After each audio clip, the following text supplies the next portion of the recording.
forsætisráðherra, frummælendur og kæru gestir. Ég heiti Sveinn Ólafsson, ég framkvæmdastjóri Verkís.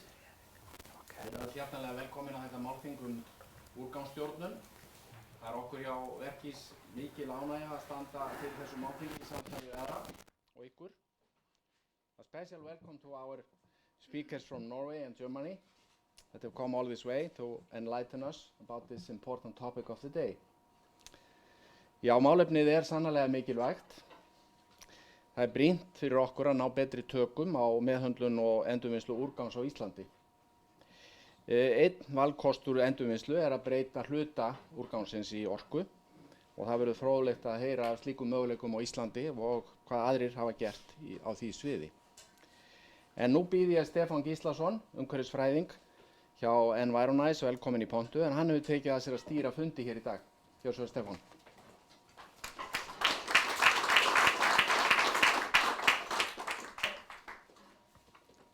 Já, góðan daginn öll sömul og takk fyrir þennan inngangssveinn og takk fyrir að fela mér þetta veigamikla og þunga hlutverk að hafa stjórn á þessari samkomu. Þið hafið öll séð dagskrána, hún reyndar hérna líka á tjaldinu. Þannig að við erum með hérna nokkra góða fyrirlesarar sem að munu örugglega geta kennt okkur margt, þannig að vonandi förum við hérna heim margsvísari. Meðal fyrirlesarar eru 2 erlendir gestir og engu að síður þá verður allt þetta málþing á íslensku nema náttúrulega erindið þeirra. I'm just explaining very shortly how we are going to proceed. Everything is in Icelandic except from your presentations. I already explained to them that they don't have to speak Icelandic. And they were sort of relieved, I think. Hvert erindi, við gerum ráð fyrir að hvert erindi taki svona 15 mínútur, allra mestalagi 20 mínútur og við ætlum að hafa það þannig að það verði hægt að koma með fyrirspurnir eftir hvert erindi. Við tökum við svona lítla fyrirspurna sessjón eftir hvert erindi og síðan líka möguleiki svona þegar við erum búin ef við náum að klára á skikkanlegum tíma að fara hérna fram og spjalla þar yfir kaffibolla þegar málþingið búið til að fá svona frekari skýringar sem ekki rúmast inn í þessum litla fyrirspurnatíma. Þetta allt tekið upp og semst málþinginu streymt og það líka tekið upp og síðan sett inn á netið, þannig að þetta verður allt aðgengilegt eftir á. Þess vegna erum við með sérstakar græjur hérna eins og þennan hljóðnema sem að þið heyrið ekkert að sé tengd við hljóðkerfi, hann bara tengdur við upptökuna og þessi hljóðnemi mun ganga á milli í fyrirspurnatímum eftir þörfum. Aftur á móti hafa fyrirlesarar svona áhengda hljóðnema sem að líka gegna sama hlutverki, ekki að magna upp hljóði í salnum, heldur bara að skila hljóðinu inn á upptökuna, þannig að þeir sem eru að horfa á þetta núna í bein útsendingu eða munu horfa á þetta eftir á, að þeir fái hljóði til sín. Hérna frammi í kaffirýminu, þar rúllandi kynning á starfsemi Verkís sem hægt að kíkja á og það líka hægt eins og ég sagði áðan að fá sér kaffi og spjalla þegar fundurinn búinn. Ég held að það sé ekki fleira sem þarf að koma á framfæri í upphafi og þá vil ég byrja á því að hafa ánægjuna því að kynna til leiks Guðmund Inga Guðbrandsson, umhverfisráðherra, sem ætlar að spjalla við okkur úrgangsáætlanir stjórnvalda eða hvað nú helst á döfinni í úrgangsmálum hjá ríkinu. Guðmundur Ingi, gjörðu svo vel.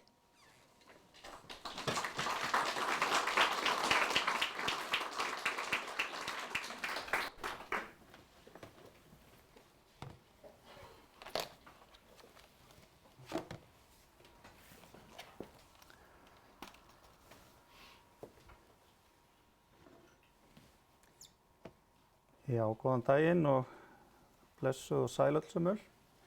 Byrja á því að þakka kærlega fyrir að vera boðið að koma hérna í dag og aðeins að svona gera grein fyrir því hvað stjórnvöld eru að bjástra við í þessum málaflokki. Ég ætlaði nú að byrja að fá að vera með vesen ef einhver myndi nenna ná í vaskglas fyrir mig. Ég get náttúrulega augljóslega ekki gert það sjálfur af því ég er komin upp í pontu. Takk fyrir það. En umræðuefni dagsins hérna í dag er mjög mikilvægt, úrgangsstjórnun, og ég held að það verði mikilvægir í heimi þar sem að má kannski segja ósjálfbær neysla hafi svolítið farið út úr böndunum.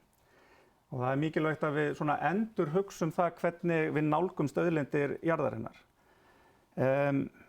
Þið vitið það öll að ég er búinn að vera lengi í umhverfismálum en að því að ég sé gamlan og góðan félaga hérna með okkur, hana Eygerði sem við höfum fylgst lengi að í umhverfismálunum og hún er búin að vera í úrgangsmálum svo lengi og ég man alltaf eftir að ég sagði eftir með Eygerði þegar við vorum aðeins að fá okkur í glas og hún byrjaði að tala úrgangsmál, ég eiga ekki úrgangsmálin, mér finnst þau alltaf langleiðinlegasti hlutin af umhverfismálunum. Og síðan kemur maður inn í ráðuneyti þar sem að það er nú bara, maður fær ekkert að velja og það er einhvern veginn þannig að stundu þegar maður fer síðan að kynna sér hlutina þá eru þeir bara alveg asskoti skemmtilegir og ég verð að fá að nota tækifærið og þakka Eyju og ykkur öllum fyrir það að hafa ítt þessu að mér að huga að úrgangsmálunum og nú eru þetta orðin málaflokkur sem að mér er farin að þykja einna skemmtilegastur. Svona lengi læri sem lifir. En ég held að það sé svona lykilatriði og við erum öll sammála um það að við þurfum í fyrsta lagi að draga úr losun og myndun úrgangs og nýta síðan þann úrgang sem að til fellur miklu betur heldur en við gerum í dag. Og við þurfum í rauninni nýja hugsun og nýja nálgun að þessum málum, eitthvað sem að við getum hugsað sem hringlaga ferli í staðinn fyrir það línulega ferli sem að, þakka þér innilega fyrir, það línulega ferli sem að hefur svona verið ráðandi og ríkjandi í úrgangsmálum eiginlega út allan heim. Það er að segja að framleiða, nýta og kasta frá sér eða farga án þess að huga að því að nýta auðlindirnar betur, endurnýta þær sem mest og nota þann úrgang sem myndar sem hráefni í nýja vöru.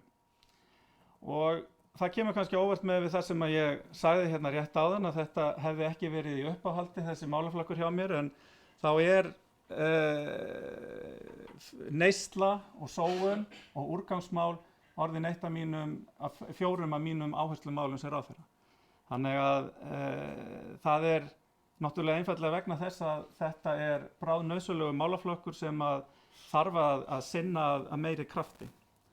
Og mín framtíðarsýn, hún byggist á því að við getum náð betur utanum og þróast yfir að vera með þetta hringlaga eða hringræna hagkerfi, því svokallaða hringrásarhagkerfi og að því eru stjórnvöld að vinna að núna.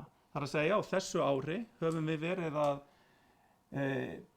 byrja undirbúning að innleiðingu á hringrásarhagkerfi sem að þá sérstaklega tekur á framleiðslu, neyslu og úrgangsstjórnun og höfum meira að segja bætt við okkur mannafla og ég sé að tilvonandi starfsmaður okkar er hérna í salnum en nú veit ég ekki hvort hann er búinn að láta vita af því heima þar sem hann vinnur núna þannig ég ætla ekki að horfa á viðkomandi.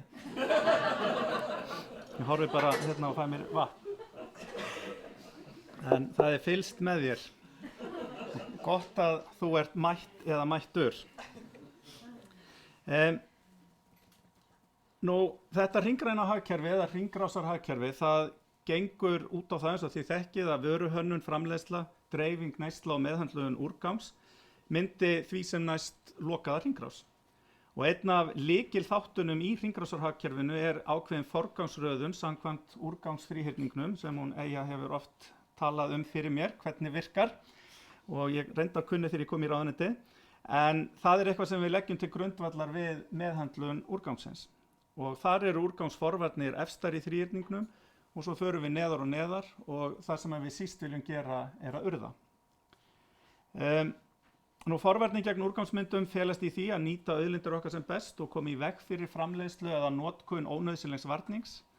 Og viðfangsefnið er þá að þróa samfélag sem að hefur skilvirka auðlindanýtingu í fyrirrúmi og að fólk öðlist skilninga og gagnsemi fyrirbyggjandi aðgerða sem koma í veg fyrir myndun úrgangs. Árið 2016 gaf ráðuneytið út úrgangsforvarnastefnuna Saman gegn sóun. Það er nú rosalega sexy orð, úrgangsforvarnastefna, en Saman gegn sóun er allavega sexy. Svo ég gefi nú álit mitt á þessari nafnagift sem var augljóslega gefin áður en ég kom í ráðuneytið. Hún gildi til 12 ára. Þar eru 9 áhersluflokkar í brennidepli en það þýðir ekki að eigi ekki að vera að vinna þeim öllum á hverjum tíma. Og markmið stefnunar að bæta nýtingu auðlinda, draga úr hráefnisnotkun, myndun úrgangs og losun gróðurhúsalofttegunda og minnka líka dreifingu á skaðlegum efnum. Átak í matarsóun var í brennidepli eða fókus árin 2016-17 og var meðal annars myndaður starfshópur aðgerðir gegn matarsóun. Fræðsluvefgáttin matarsóun.is var stofnuð, fræðsluherferðin Notaðu nefið var sett af stað og viðhorfskönnun framkvæmd. Ýmsir viðburðir hafa einnig verið haldnir og ýmiss konar fræðsluefni gefið út og má nefna það að þarna hafa mjög margir aðilar komið að, bæði frjáls félagasamtök, stjórnvöld og fleiri. Í aðgerðaráætlun stjórnvalda í loftslagsmálum síðan einnig gert ráð fyrir fjármagni í verkefnum minni matarsóun og þar hef ég þá tryggt það að þó svo að matarsóun hafi verið í brennidepli fyrstu 2 ár áætlunarinnar sama gegn sóun, að þá muni starf af því halda áfram. Eins og þið kannski þekkið að þá erum við að fleygja 1/3 af þeim mat sem að framleiddur í heiminum og þetta er stórt loftslagsmál. Minna plast í brennidepli í úrgangsforvarnastefnunni 2018-19 og nýjustu rannsóknir eins og þið þekkið hafa sýnt það að plastúrgangur í hafi að skapa hættu fyrir vistkerfi þess og berst inn í fæðukeðjuna. Á síðustu árum hefur orðið mikil vakning í fataiðnaði efnainnihald í fatnaði og umhverfislega ábyrgð fataiðnaðarins. Og 2020-2021 verður áhersla lögð á vistvænni textíl í forvarnastefnunni. 2022-2023 verður áhersla lögð á raftæki og grænar byggingar og 2024-2025 grænar byggingar verða 2024-2025 svona dæmi séu nefnd. En ég tek skýrt fram að auðvitað þarf að vinna þessum þáttum yfir allt tímabil stefnunar. En ef við snúum okkur aðeins aftur að úrganginu sérstaklega og horfum til aðildarríkja Evrópusambandsins, þá magn heimilisúrgangs á hvern íbúa hér á landi með því hæsta sem að gerist. Ísland best í heimi eins og þið þekkið. Magnið eingöngu meira í Danmörku og ég er einstaklega ánægður með að sjá að það meira í Danmörku en hér svona út frá sögulegum tengslum okkar og Danir píndu okkur í gamla daga og í gegnum aldirnar og það allt saman. Þetta átti ekki að taka upp, þetta farið út í loftið, það hefur verið að hafa sig. Þannig að gleyma því við værum hérna í beinni. Tekja þetta allt aftur. 2016 var meðaltal innan ESB 480 kíló íbúa en á Íslandi var magnið 660 kíló á hvern íbúa. Það dróst saman 9% í ESB á tímabilinu 2002-16 sem öfugt við þróunina hérlendis. Það þess vegna til mikils að vinna að við drögum magni úrgangs á Íslandi og líka stórt loftslagsmál. Evrópusambandið samþykkti nýlega metnaðarfulla löggjöf sem að setur fram nýjar og endurskoðaðar reglur úrgangsstjórnun og lagalega bindandi markmið fyrir endurvinnslu. Ég ætla ekki að fara sérstaklega í það því þekki þetta mjög vel en það meðal annars lögð áhersla á hringrásarhagkerfið að nýta hagræna hvata og að við séum sem efst í úrgangsþríhyrningnum. Evrópulöggjöfin hún mælir fyrir líka beinar aðgerðir svo sem sérstaka söfnum ýmsa úrgangsflokka. Það eru ný og metnaðarfyllri markmið sett fyrir ákveðna flokka úrgangs. Og það má nefna að meðal annars fela tillögurnar í sér árið 2035 verði einungis heimilt að urða 10% af heimilisúrgangi og að endurvinna skuli lífrænan úrgang heima fyrir eða safna sérstaklega til endurvinnslu. Og við höfum hafið vinnu í ráðuneytinu við innleiðingu þessarar löggjafar. Áhersluatriði í aðgerðum Evrópusambandsins við að koma á hringrásarhagkerfi tengjast líka plastmengun. Það svona eitt áhersluatriði hjá þeim. Og ný Evróputilskipun sem miðar að því að takast á við þær 10 plastvörur sem oftast finnast á evrópskri strönd eða í hafi núna til umfjöllunar hjá sambandinu. Og í tilskipuninni gert ráð fyrir að dregið verði úr notkun matarumbúða og drykkjarbolla úr plasti, merkja skuli ýmsa plastvörur og ábyrgð sett á framleiðendur meðhöndlun úrgangs. Það gert ráð fyrir að tilskipunin verði samþykkt í vor í Evrópusambandinu og við munum hefja undirbúning og innleiðingu hennar hér á landi strax í framhaldinu. Ég hef sjálfur lagt ríka áherslu á aðgerðir til að berjast gegn plastmengun og mun gera það að áhersluatriði í stefnu Íslands hringrásarhagkerfið. Einnig áherslu á betri nýtingu á vörum og tækjum og aðgerðir gegn matarsóun. Samráðsvettvangur sem ég skipaði gerð tillagna aðgerðum vegna plastmengunar skilaði mér í lok síðasta árs tillögum sínum hvernig draga má úr notkun plast, bæta endurvinnslu þess og takast á við plastmengun í hafi. Í hópnum áttu sæti fulltrúar frá atvinnulífi, sveitarfélögum, félagasamtökum, stofnunum, Málþingi og ráðuneytum. Og núna erum við í ráðuneytinu að fara yfir þessar tillögur og endanleg aðgerðaráætlun þetta verður gefin út innan skamms. Við höfum reyndar þegar ráðist í aðgerðir á borð við vitundarvakningu ofnotkun á plastvörum, sett fjármagn meðal annars í átak Umhverfisstofnunar sem var hleypt af stokkunum í gær, ef ég man rétt. Bann við afhendingu burðarplastpoka í verslunum í frumvarpi fyrir Alþingi og fleiri atriði sem að hafa eða eru að koma til framkvæmda. Nú síðan hefur Umhverfisstofnun verið falið að vinna tillögur að endurskoðaðri stefnu ráðherra um meðhöndlun úrgangs. Þar sem að við gerum ráð fyrir að það verði samþætt tillögum hringrásarhagkerfið. Og þar hefur mikil og góð vinna verið lögð í þetta og ég bind mikla vonir að við getum hrint aðgerðum í þeirri áætlun sem fyrst til framkvæmda og komið þeim til framkvæmda. Ég ætla ekki að greina frá því hvaða aðgerðir það eru en við vonumst til þess að þetta fari í opinbera kynningu mjög bráðlega. Þannig að þau ykkar frá Umhverfisstofnun sem að bíða eftir þessu úr ráðuneytinu, ég las þetta rétt fyrir páska og þetta kemur til eitthvað núna á næstu dögum. Nú, við erum líka með í farvetninu að fara vandlega yfir tillögur frá starfshópi drykkjarvöruumbúðir sem að skila hefur ráðuneytinu tillögum, til dæmis hvernig auka megi skilahlutfall drykkjarumbúða. Það má kannski segja bara með öðrum orðum, það eru mjög spennandi tímar framundan í úrgangsmálunum, í þeim málefnum sem að snúa að framleiðslu og neyslu og því að búa til raunverulegt hringrásarhagkerfi hér á Íslandi. Og þið þekkið það kannski af erlendum rannsóknum sem að hafa sýnt það að hringrásarhagkerfið, það að skila efnahagslegum ávinningi samkvæmt rannsóknum og líklegt til þess að skila að grænka hagvöxt á komandi árum ef við berum gæfu til að ráðast í þetta með myndarlegum hætti. Ég vil líka nefna við ykkur sem hefur kannski ekki mikið verið í umræðunni að það liggur núna fyrir Alþingi þingsályktunartillaga fjármálaáætlun til næstu 5 ára, 2020-2024 og þar tillaga 100 milljóna króna árlegt framlag sem að sérstaklega ætlað í hringrásar eða innleiðingu hringrásarhagkerfisins hér á Íslandi. Ég þarf að rjúka á ríkisstjórnarfund og ætla mun eftir að taka þetta af mér því það má ekki vera með neitt svona þar inni, það kannski óheppilegt að því verið útvarpað öllu. En bara óska ykkur velferðnaðar í ykkar góðu störfum og sérstaklega vona ég að þetta málþing hér í dag verði skemmtilegt og þið lærið hvert af öðru. For our dear foreign friends, sorry, I've only been speaking in Icelandic, but now I will repeat everything in English, so no worries. Now I really have to go and enjoy your day and enjoy your stay in Iceland. Og kæra þakkir fyrir mig.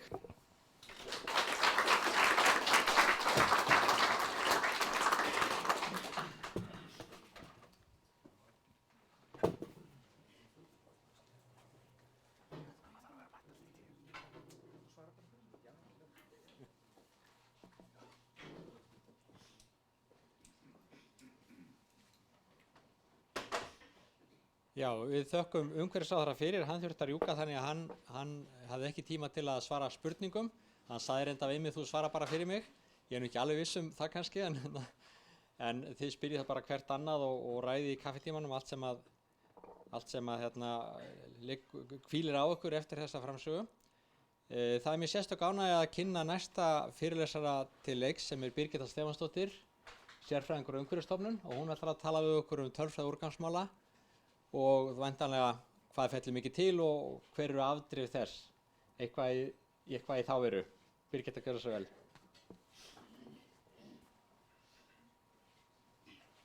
Takk.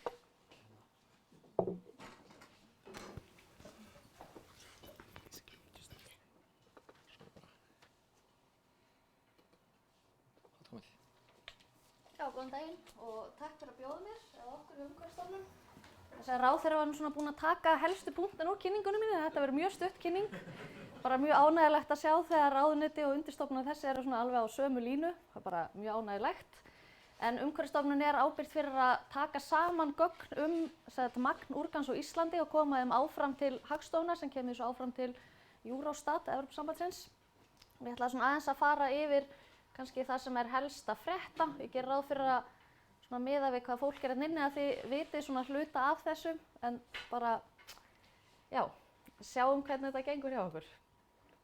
Ó, er ég hérna? Nú er ég strax búin að klúra þessu.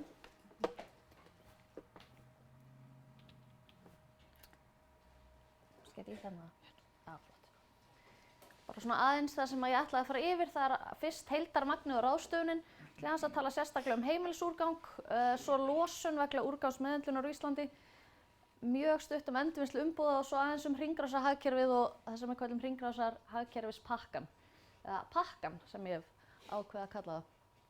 Heildarmagn og ráðstöfun, náttúrulega kannski það helsta að frétta árið 2016 var þess að fyrsta skipti sem að heildarúrgangsmagn á Íslandi fór í yfir 1 milljón tonn, sem er náttúrulega frekar mikið. Og eins og Mummi kom inn á þá hefur magn úrgangs á Íslandi aukist á síðustu árum og í rauninni aukist frekar hratt. Og eins og ég reyndar öllum gröfum þegar við erum að skoða magn úrgangs þá er svona toppur hérna rétt fyrir kreppu og svo svona mjög skörp hérna niðurferð eftir það. Og svo hefur það aukist jafnt og þétt síðan. Hérna er reyndar bara með 2016 sem var það í fyrst skipti sem að fór yfir 1 milljón tonn en á 2017 það voru það 1400.000 tonn sem að féllu til á Íslandi. Ef maður skoðar ráðstöfun þess þá ef þú skoðar heildarmagnið eru 84% af úrgangi sem fellur til á Íslandi árið 2017 voru að skila sér í endurnýtingu og restin þá í förgun. Og þetta er mjög mismunandi eftir í ef þú skoðar flokkana, ef við skoðum heimilisúrgang, rekstrarúrgang og svo mannvirkjaúrgang þá er ráðstöfunarhlutfallið mjög mismunandi innan þessara flokka. Þannig að í heimilisúrgangi þá er endurnýtingarhlutfallið mjög lágt eða 34% eitthvað svoleiðis. Á meðan mannvirkjagerðarna er 99% af þeim úrgangi sem fellur til að skila sér í endurnýtingu. Þannig að þetta er svona staðan í dag. Já, og annar rekstur erum við að tala um kannski 78% endurnýtingarhlutfall. Þannig að það er mjög mikill munur innan hvers geira hvernig við erum að standa okkur þegar við erum bara að skoða endurnýtingarhlutfall.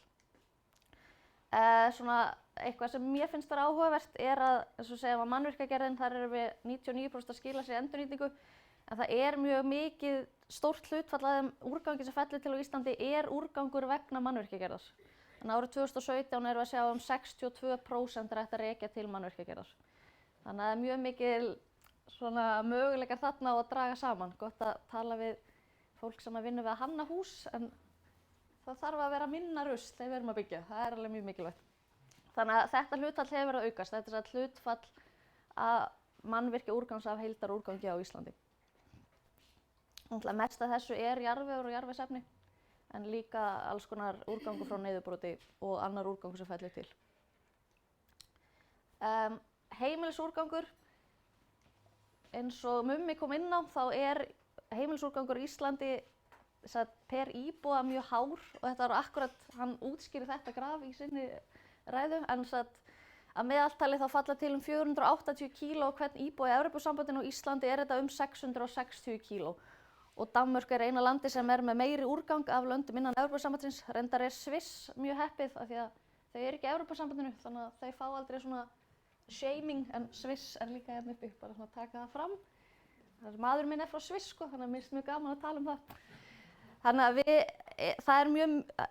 við erum frekar neyslufrek þjóð ef að við erum að skoða heimilisúrgang. Og náttúrulega heimilisúrgang kannski endurspeglar að mörgu leyti betur stöðu úrgangsmála þar sem að heildarúrgangsmagnið fer náttúrulega mjög mikið eftir í hvaða iðnaður er í hvaða landi fyrir sig. Til dæmis lönd sem er með mikinn námugröft eru með mjög mikinn úrgang per íbúa út af iðnaði. Og þetta hefur líka aukist, við erum svona búin að ná svona 2008 stemmingunni núna á síðustu 2 árum. Þannig að já, þetta er bara allt á uppleið. Við skoðum endurvinnslu heimilisúrgangs, þá er endurvinnslu hlutfallið hefur verið svona sirka 30% síðustu ár og markmiðið frá Evrópusambandinu, lögbundið markmið er núna 50% fyrir 2020, þannig að við erum nokkuð langt frá því og eins og Mummi kom inn á þá erum við að innleiða ný markmið með hringrásarhagkerfispakkanum, þannig að strax 2025 þá endurvinnsluhlutfallið, markmið fyrir endurvinnsluhlutfall heimilisúrgangs 55% og svo hækkar það upp í 60% árið 2030. Þannig að þarna mjög mikið pláss til að gera betur og í rauninni þurfum við að gera betur bara ef við eigum að standast okkar skuldbindingar sem hluti af evrópska efnahagsvæðinu. Þannig að heimilisúrgangur, já, það mjög mikið sem hægt að gera betur innan þess málaflokks. Svona til að orða það frekar einfalt. Losun vegna úrgangsmeðhöndlunar. Þetta skipting losunar á Íslandi árið 2016. Við erum enda búin að gera upp 2017 en myndin svona sirka alveg eins og þar um 8% af heildarlosun Íslands frá meðhöndlun úrgangs. Þetta sá hluti losunar sem að Íslands stjórnvöld bera ábyrgð á. En svo stendur hérna, þá gott að hafa þetta allt á ensku. Alþjóðaflug, landnotkun og ETS-kerfið, hvað heitir það, viðskiptakerfi Evrópusambandsins með losunarheimildir. Allur stóriðjan fellur ekki hérna undir. Af þessum 8% þá næstu því öll losunin frá urðun úrgangs, eins og kemur líka fram hérna.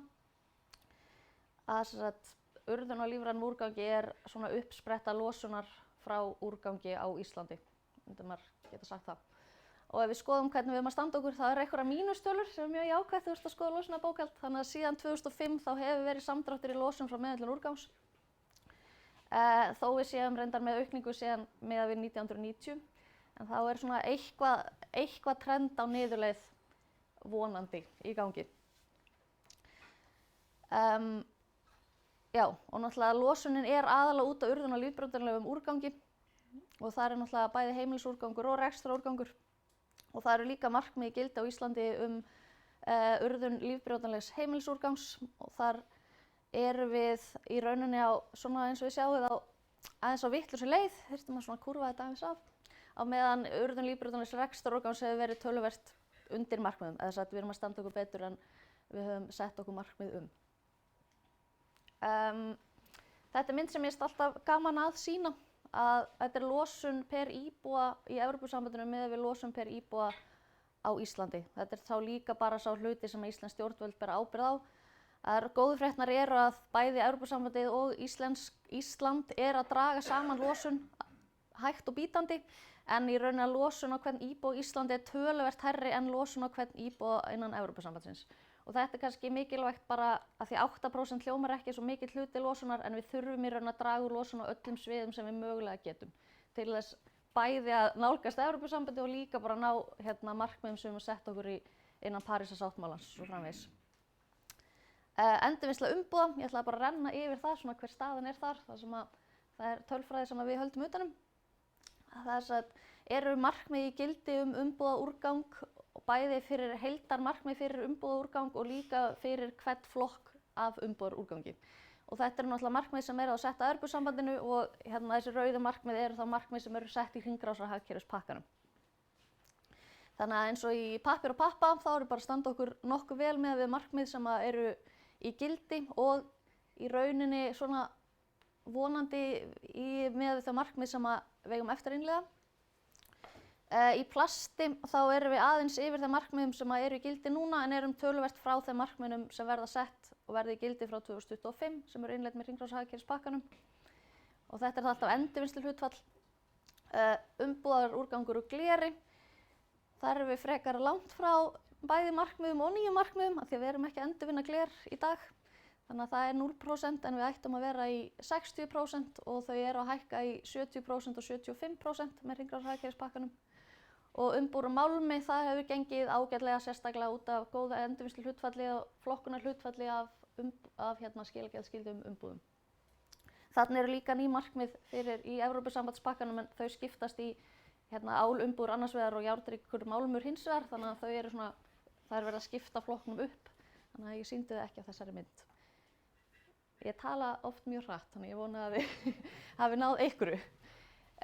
Mummi kom aðeins inn á þetta og Ella kemur örugglega inn á þetta líka í sínum fyrirlestri en bara svona aðeins hringrásarhagkerfið og hringrásarhagkerfispakkan að þá náttúrulega þessi mynd svona undirstaða hringrásarhagkerfisins og við erum kannski svolítið föst í að hringrásarhagkerfið þýði að við þurfum að endurvinna meira en það þýðir náttúrulega líka breytingar ofar í virðiskeðjunni. Við þurfum að nýta hráefnin betur og hanna miða við að auðlindirnar geti verið eins lengi inn í hagkerfinu og mögulegt er. Þannig að við þurfum náttúrulega að leggja áherslu á alla þessa þætti. Náttúrulega neyslan líka mjög mikilvægt, hvernig við erum að neyta vöru, hversu lengi varan endist, hvort það sé hægt að gera við hana og svo framvegis. Þannig að það er mikilvægt að horfa á hringrásarhagkerfið ekki bara sem úrgangsmál, heldur það náttúrulega auðlindamál. Það er bara allur þessi ferill. Og markmiðið með hringrásarhagkerfispakkanum er að verðmæti vara og hráefna sé viðhaldið eins lengi og mögulegt er, að lágmarka auðlindanotkun og þar af leiðandi úrgangsmyndum, að koma úrgangi aftur inn í hagkerfið, en kannski þannig er ég búin að nota orðið úrgangur mjög oft en auðvitað eigum við ekki að vera að tala úrgang lengur heldur að tala auðlindir. Því að engin auðlind á skilið að verða að úrgangi kannski hugsunarhátturinn sem við þurfum að tileinka okkur. Það sem þessi pakki að þetta er bara alls konar breytinga á mismunandi reglugerðum sem eru til í dag. Það eru til dæmis breytingar á lög og reglugerðum um meðhöndlun úrgangs og það felur í sér breytingar á reglugerðum meðferð umbúð úrgangs, reglugerðir urðun úrgangs, reglugerðir raf- og rafeindatæki, reglugerðir úrgengjun ökutæki og svo framvegis. Þannig að þetta eru breytingar á mjög mörgu regluverki sem verða innleiða í einu. Evrópusambandið er búið að samþykkja þetta og innleiðing á Íslandi er ekki, vinna við hana er hafin, skulum segja það, en hún er ekki gengin í gegn, eða þess að við erum ekki búin að klára innleiðinguna. En munum þurfa að gera það. Og svona dæmi hvað þetta felur í sér er eitthvað eins og sem ég er búin að koma inn á, ný markmið endurvinnsluhlutfall umbúða, ný markmið endurvinnsluhlutfall heimilisúrgangs, mummi kom inn á það að hlutfall urðasúrgangs, þess að hlutfall af heimilisúrgangi sem fer í urðun sé að hámarki 10%. Þetta er svona markmiðasetning sem er inn í þessum regluverki og líka alls konar sértækar aðgerðir eins og bann við urðun og sérflokkuðum úrgangi og ákveðnir fjárhagslegi hvatar til að draga úr urðun. Og í rauninni fjárhagslegi hvatar eru alltaf miðaðir að því að ýta úrganginum ofar í úrgangsþrýrninginn. Og svo er alls konar leiðilegt eins og samhæfingi, skilgreining og útreikniaðferðum sem er mjög mikilvægt fyrir vinnu Umhverfisstofnunar og náttúrulega bara líka að vinna í hringrásarhagkerfinu innan iðnaðar. Já, nú er ég búin að tala mjög hratt og ég er búin. Takk fyrir.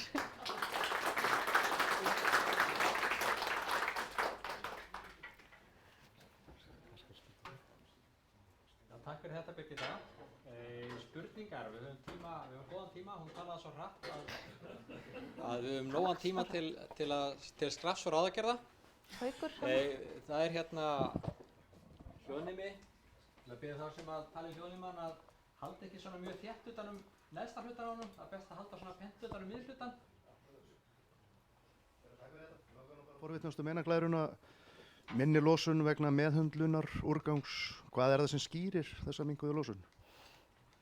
Já, spurning sem ég bjóst við, get ekki fullkomlega útskýrt en hluta af þessu náttúrulega strax og metangassöfnun og urðunarstöðum eykst, þá er það dregið frá, það getur verið hluta af því og náttúrulega líka að þú færir einhvern hluta úrgangsins úr urðun og yfir í jarðgerð þá dregur það líka úr losun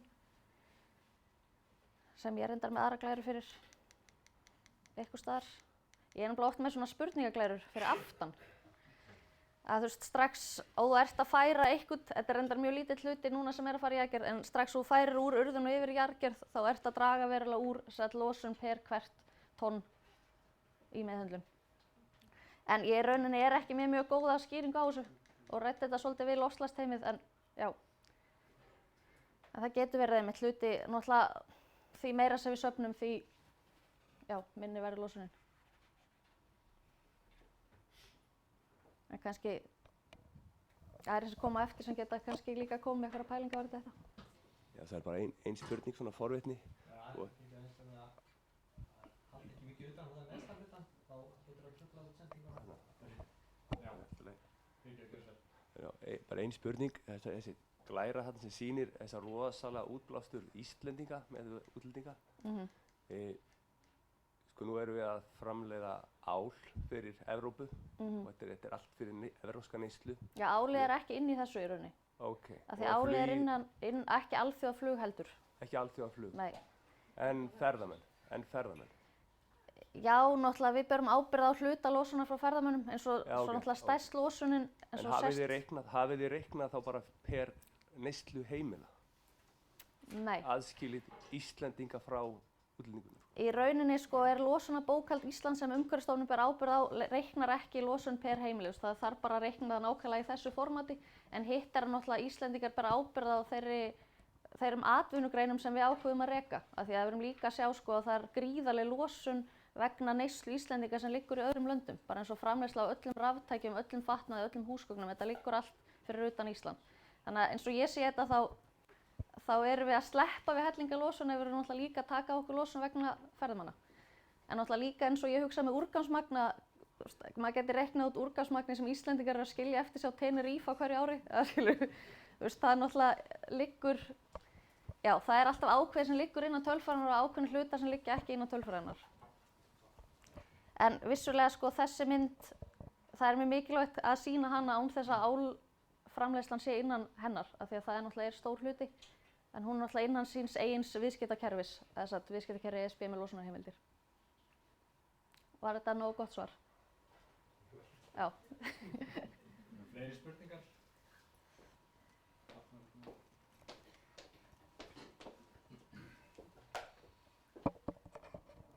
Það kannski en athugasemd frekar svona, þú komst aðeins inn á þetta, það þessi orðanotkun úrgangur. Hvort það ekki ástæða til að breyta því svolítið, til að breyta líka hugsunarhátturum, af því að þú hugsaður einhvern úrgang, það eitthvað sem fleiri en þú hugsaður þetta sem auka afurð eða eitthvað slíkt, þá kannski myndi það breyta hugsunarhætti gagnvart þessu og fara betur með þetta. Jú, algjörlega þá þurfum við að temja okkur nýtt orðalag, sko. Akkurat, það náttúrulega alveg felur í sér breytingar bara að tala þetta öðruvísi. Já, Umhverfisstofnun gæti kannski gengið þar. Við gerum það náttúrulega alveg að vissu leyti, en við erum líka náttúrulega háð því hvernig skilgreining í reglugerðum.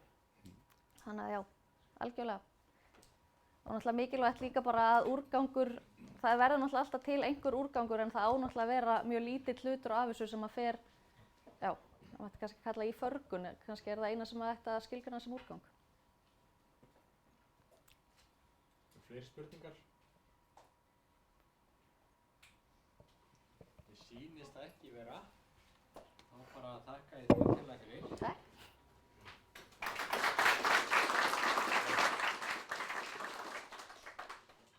Og talandi auðlindir og úrgang, þá er ennþá verið að tala sorp. Menn að tala að endurvinna sorp og eitthvað þess að þar, sem ég held að sé ekki hægt. Ég held að sorp sé bara úrgangur sem á leið til förgunar. En það önnur saga, þetta er mjög góð ábending að mínum mati að við þurfum að ræða orðin, við þurfum að venja okkur á að nota réttu orðin. En þá komið að næsta fyrirlesara sem Dr. Ella Stengler, sem framkvæmdastjóri CE2EP, sem í raun og veru Evrópusamtök sorporkustöðva í stuttu máli. Þetta stendur fyrir Confederation of European Waste to Energy Plants. Og hún staðsett í Brussel, en höfuðstöðvar í Düsseldorf. I'm just explaining very shortly about your organization, and I would like to welcome you to tell us something about what's on the screen on the EU level. I'm very pleased to have you here. Thank you. Good morning, everybody. Sorry, I have to speak in English to you, but believe me, you are better with that than me talking Icelandic. So, yes, thank you. So, I will give you a bit of an overview what is in the pipeline in Brussels, although I don't know what the people before me have told you already. I think I have the feeling I can skip some slides and be quicker. So, CWEP is the umbrella association representing the operators of waste-to-energy plants across Europe, Brussels-based, with an office in Düsseldorf as well. And the CWEP members annually treat more than 80 million tons of municipal and similar commercial and industrial waste, which cannot be recycled. And we represent 410 plants in Europe. This is a map of Europe, which we update every year. And you see in black or dark blue, let's go to Belgium. So there are 17 waste-to-energy plants in Belgium, and they annually treat 3.4 million tons of waste. So this is a map that we update every year, and you see in the north, sorry, Iceland is not there yet, but maybe in the future. So it's more densely in the north of Europe, where there are waste-to-energy plants. There is, for example, none planned in Greece, none in Malta, and also in the eastern part of Europe there is not much waste-to-energy. Unfortunately, these states still landfill a lot. The development of waste-to-energy in Europe was the following. We follow it since 2001. This is the amount of waste-to-energy plants until 2017. They are now within EU 28 plus Switzerland and Norway. They are 492 plants, treating an amount of 96 million tons. Again, municipal and similar commercial and industrial waste. From the 90 million tons of residual waste that is yearly treated in the EU, you could produce energy, and that would be sufficient energy to supply 18 million people with electricity or 15 million people with heat. And this helps also to save fossil fuels, gas, lignite, depending what your energy mix is. So either electricity is fed into the grid to supply end users, or you have hot water, which is delivered to the district heating. In some cities it's cooling, like Vienna, for example. They cool a hospital as well, so they can be very energy efficient because they deliver heating and cooling. And often there is steam that can be used in nearby industry. Sometimes you can have, for example, chemical industry or energy-intensive industries. You build a pipe from the waste-to-energy plant to the industrial side, and this is how they can reduce their carbon footprint and get affordable energy from the waste-to-energy plant. What is the leftover from the combustion process? That's the bottom ash, and the bottom ash contains about 10% metals, and that can be recycled as well. Aluminium, steel, and so on. And with that you can also save CO2. In Europe, we produce about 20 million tons of bottom ash from waste-to-energy plants, and with that you can save about 3 million tons of CO2 by recycling the metals from the bottom ash. When you take out the metals, then there is a mineral part which is left, and from the mineral part of the bottom ash, you can use them for aggregates used in construction works, for example. This, for example, is a brick from Rotterdam, and this is how they use the mineral part of the bottom ash. And recycling the metals from the bottom ash counts, this is explicitly mentioned in the new Waste Framework Directive, it counts towards the recycling targets of 65% of municipal waste, which was mentioned already, I guess. And also it counts also towards the packaging targets. There are now, the Commission has made some calculation methods how to monitor recycling according to the new rules, and there it's also mentioned how to calculate recycling from metals from bottom ash to count towards the targets with quality criteria.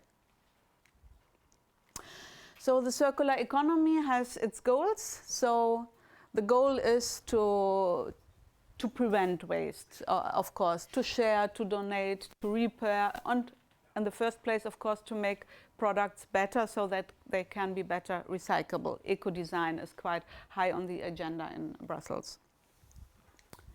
So the targets, I think that has been mentioned, right? The landfill target, not to landfill more than 10% municipal waste by 2035.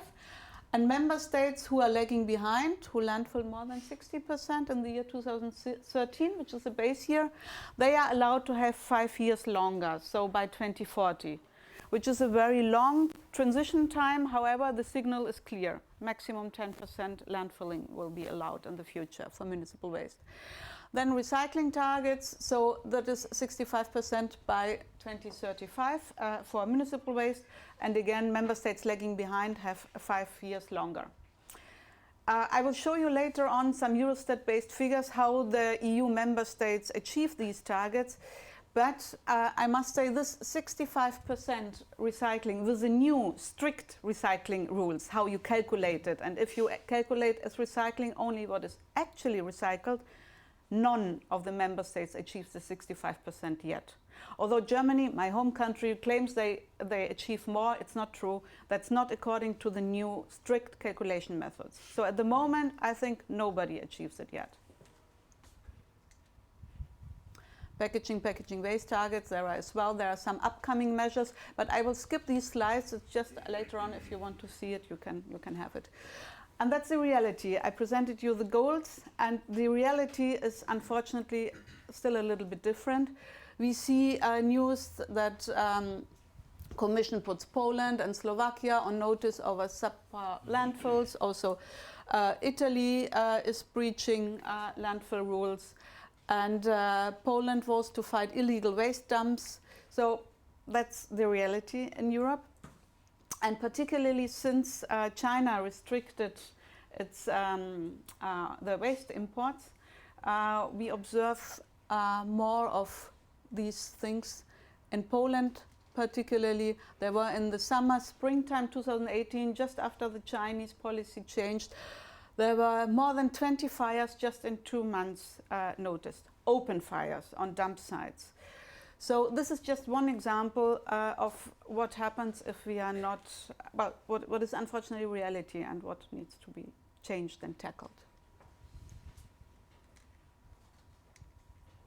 So what is also reality is we still landfill in the EU 28, that's a reference, almost 58 million tons of municipal waste. And with this you can fill each week the Wembley Stadium, just with the waste that we still landfill in EU 28. And municipal waste is only part of the total waste volume. It's less than 10%. So we landfill quite a lot, still a lot. And there was the World Bank report issued 2018, and there they give figures what is worldwide going to landfills, and that's really scary. It is with the worldwide waste, you could fill 5 times the Wembley Stadium every day with the waste that is still worldwide landfilled, or even sometimes not landfilled but dumped. Sometimes there's no sanitary landfill at all, it's just dumped. So I think these are scary figures and we need to change something on that. To go to the rather positive side back. So the tendency was not too bad in Europe. So the red line is landfilling, which went down from the year 2001 to 2017 by 32 percentage points. At the same time, recycling went up 19 percentage points. And also waste to energy grew 12 percentage points. More or less in parallel with recycling, but less significantly as recycling. So I think that's a positive sign. The tendency is quite good.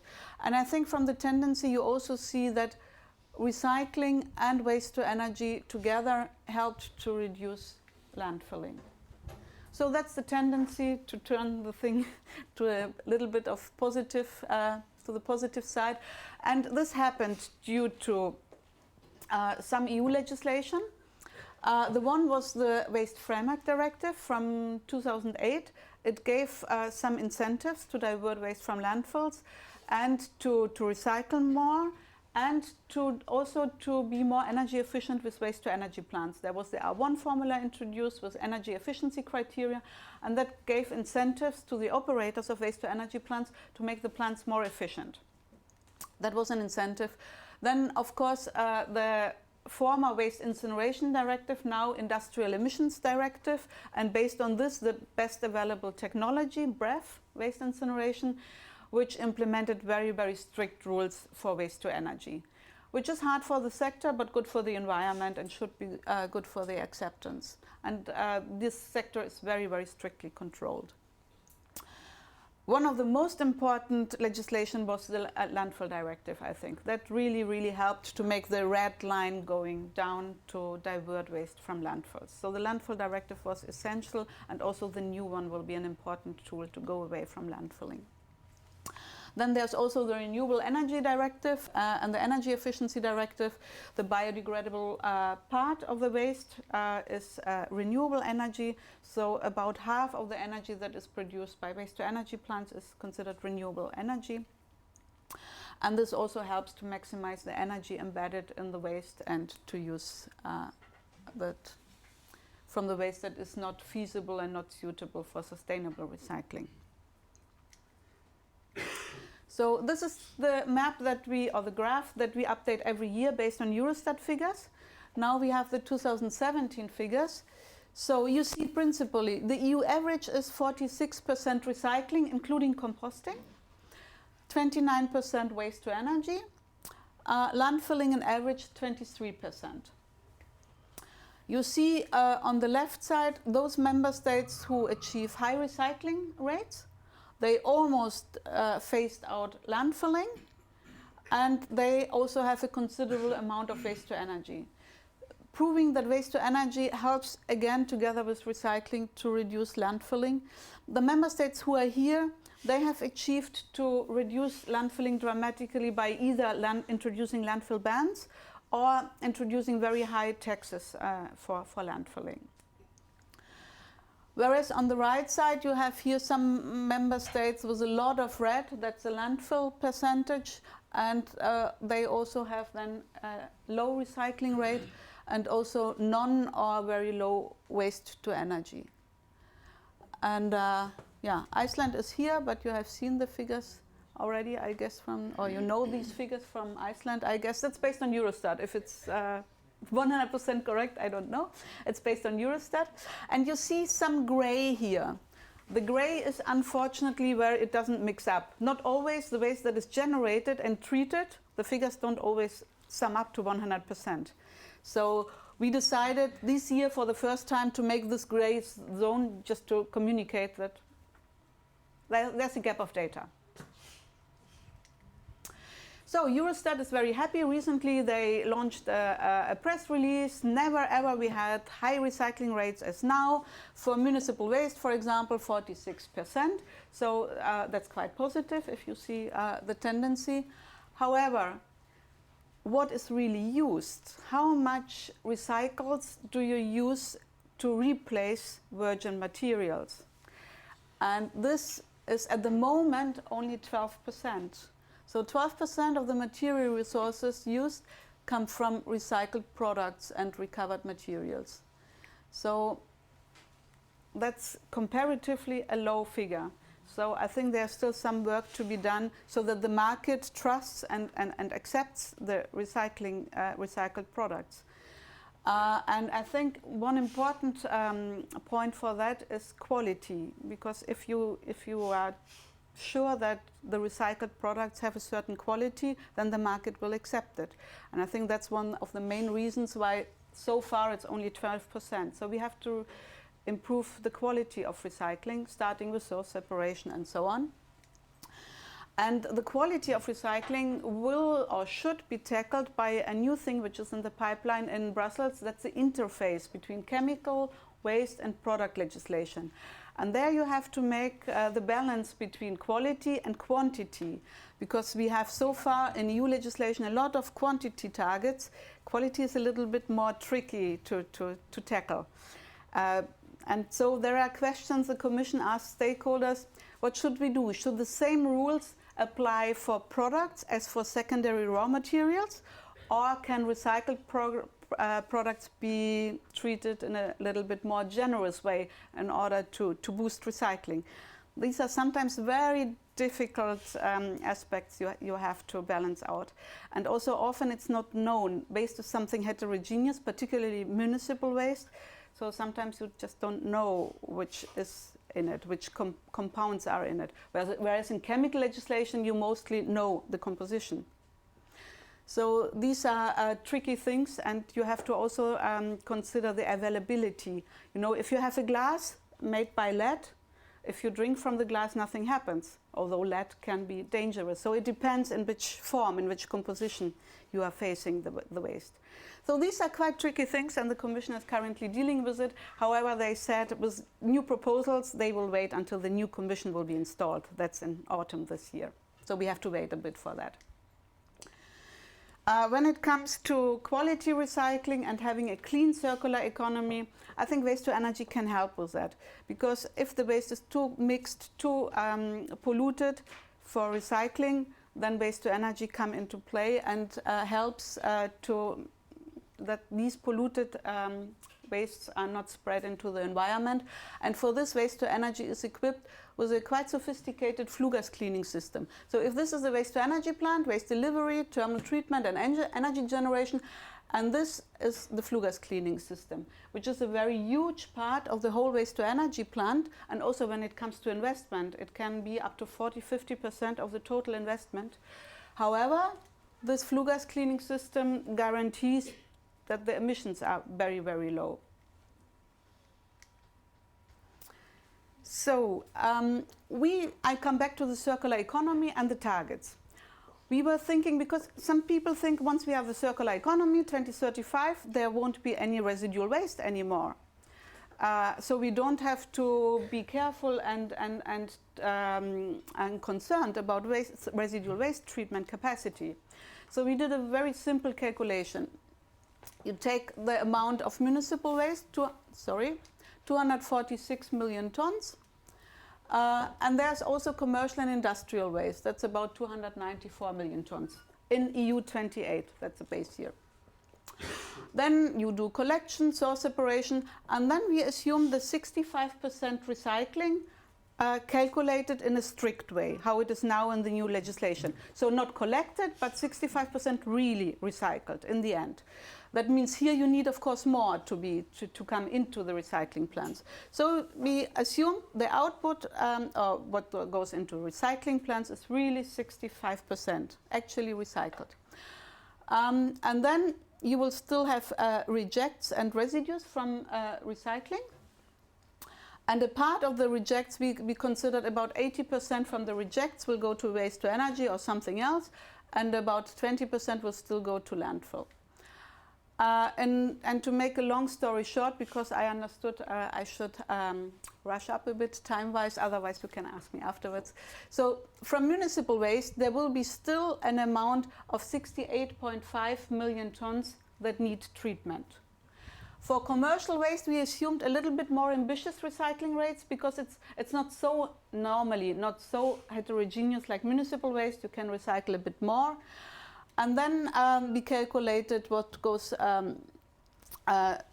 the residual waste, the rejects from recycling and from source separation, and that will be about 73 million tons in Europe.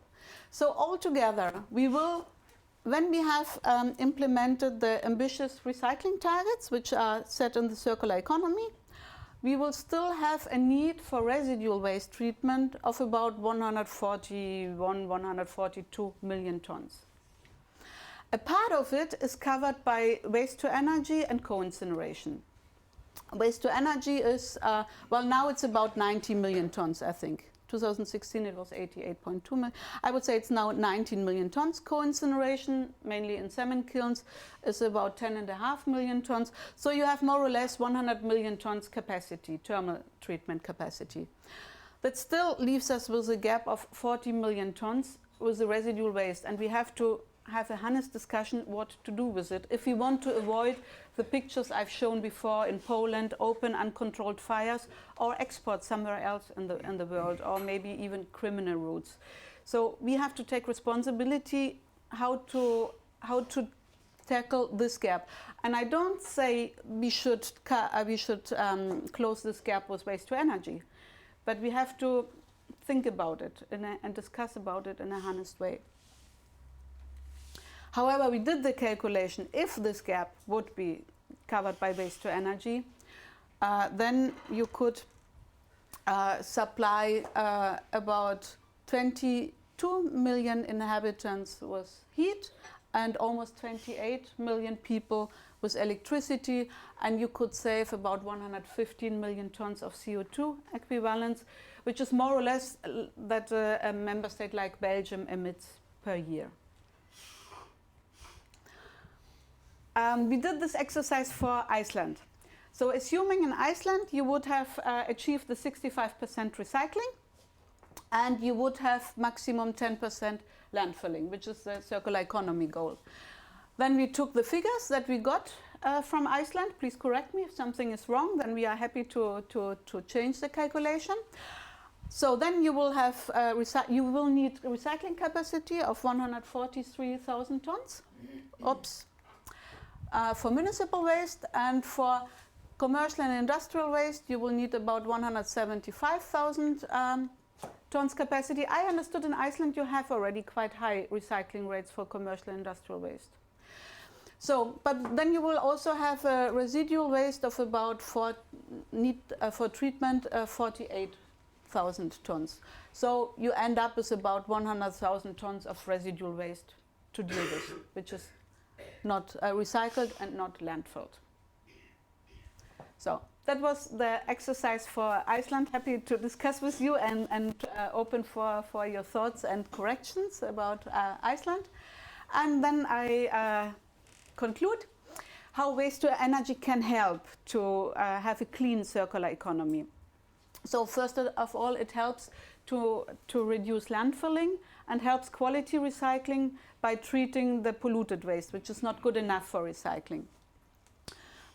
Then producing secure energy from this residual waste, and raw materials and primary and secondary raw materials like bottom ash used for construction aggregates, and metal recycling from the bottom ash. And last but not least, I've shown you it keeps the circle clean by acting as a sink for pollutants. I've shown you the filter, how waste to energy can contribute to keep the cycle clean and to avoid that while supporting recycling, quality recycling, but to keep the environment free from polluted articles that will be spread into the environment. Thank you for your attention.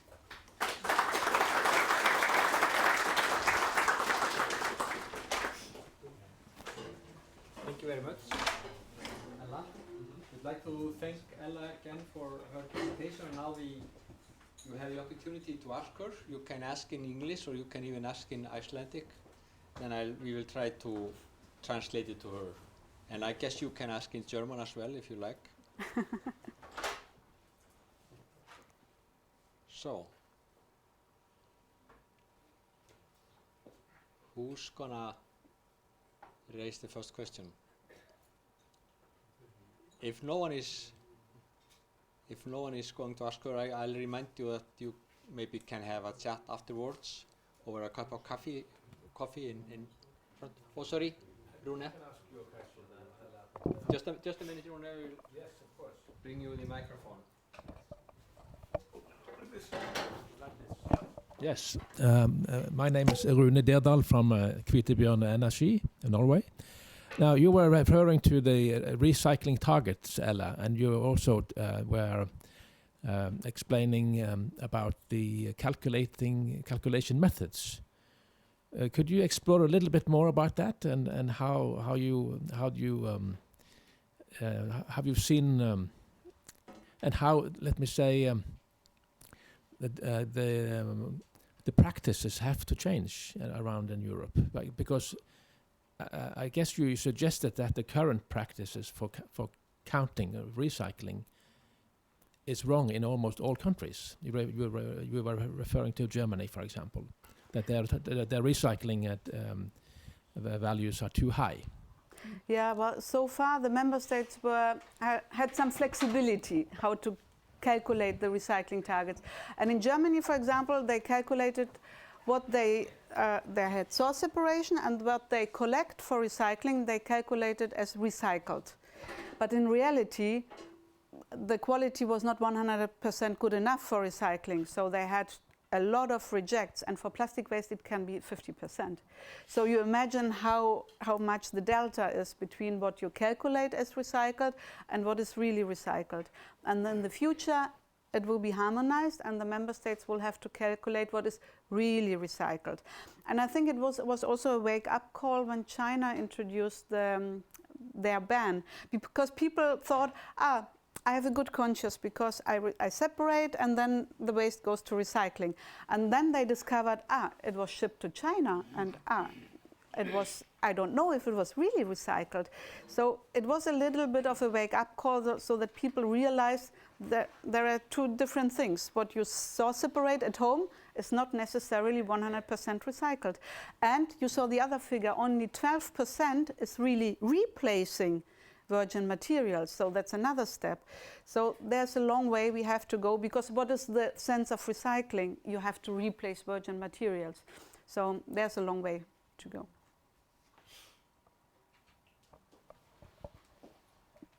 Eru fleiri spurningar?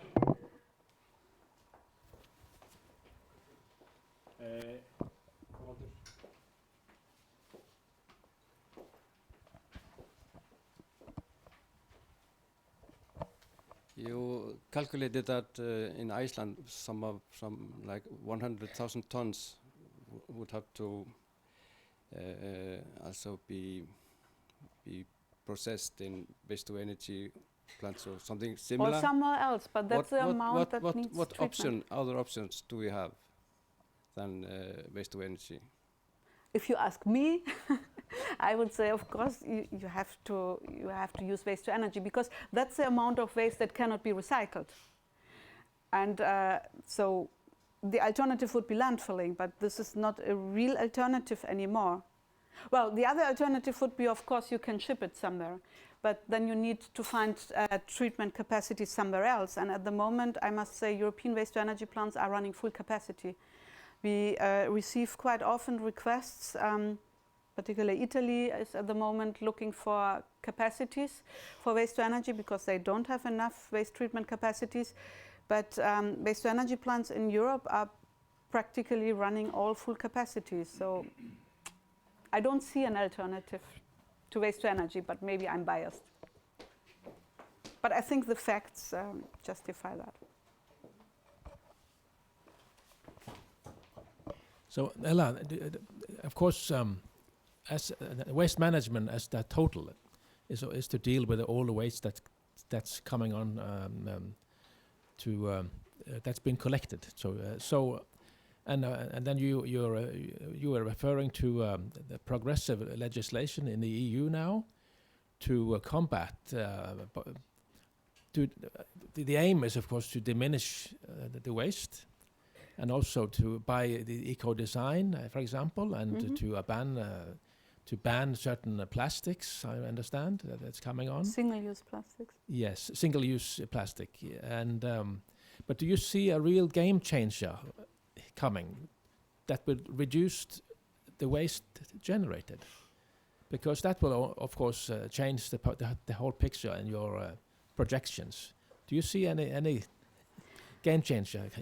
Well, yeah. I cannot look into the crystal ball, but single-use plastic, and I think it's a good thing to not use single-use plastic, but what will be the substituted material? I still don't know if it will be better. I don't know. That needs to be seen. Maybe it will be even more weight that needs to be treated afterwards. And of course, eco-design is a very important tool, but I don't know how long it will take until it is introduced, and then it takes still a few years until it becomes waste. So I don't know which year this will realize. The efforts need to be done, of course, but I cannot say that now. And what I also observe is that ECHA, in Helsinki, the chemical agency, they classify more and more substances as substances of high concern. And of course, these substances are often even not allowed to be recycled. You have to do something with that. And you have to replace them at a certain time in the future. But until they are replaced, they are implemented in products and they will become waste and they have to be dealt with. And there are more and more substances of concern declared as substances of concern. And also when you substitute them, I don't know, in a few years, in 10 years' time, maybe you find out it's even more a substance of matter of concern. That needs to be seen. That's why it's very much looking into the crystal ball. But I don't see. I think it's really it's a long-term view you have to take. Takk fyrir þetta. Eru nokkrar fleiri spurningar? I think we have finished all the question and answering. So thank you very much, Dr. Alla Stengler, for your introduction. I think we have a lot to learn, and it seems that we need to. It seems that we need to do something before 2035 at least, when the 10% landfilling percentage goal will take place. En nú ætla ég að bjóða velkominn hingað Björn Halldórsson, framkvæmdastjóra Sorpu BS. Hann ætlar að segja okkur frá svona helstu línum í úrgangsstjórnun á höfuðborgarsvæðinu. Gjörðu svo vel. Takk.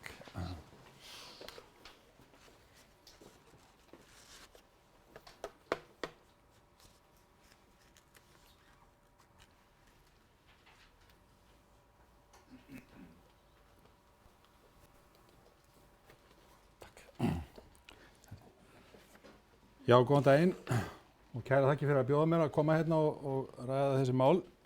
Ég reyndar breytti tvennu í nafninu á fyrirlestrinum því að ég átti að tala um sorpmeðhöndlun. Það nokkur ár síðan við hættum að tala um sorp en þess að það þýðir ákveðin hlut í huga flestra. Og síðan ég ekki forstjóri Sorpu, heldur framkvæmdastjóri.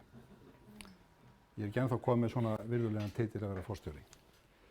En aðeins Sorpu, við erum byggðasamlag í eigu sveitarfélagana á höfuðborgarsvæðinu og stofnuð 1989 og við hófum starfsemi 1991 og það má eiginlega segja að þá varð fyrsta byltingin eiginlega í úrgangsmálum á höfuðborgarsvæðinu og þeir sem muna eitthvað meira heldur en 2 vetur vita hvernig þetta var upp í Gufunesi, þar sem allir gátu komið og dömpað nánast hverju sem og það var ekkert eftirlit og svo var þetta þar fyrir utan ókeypis og það var nú eiginlega mesta umræðan hér þegar Sorpa fór á stað.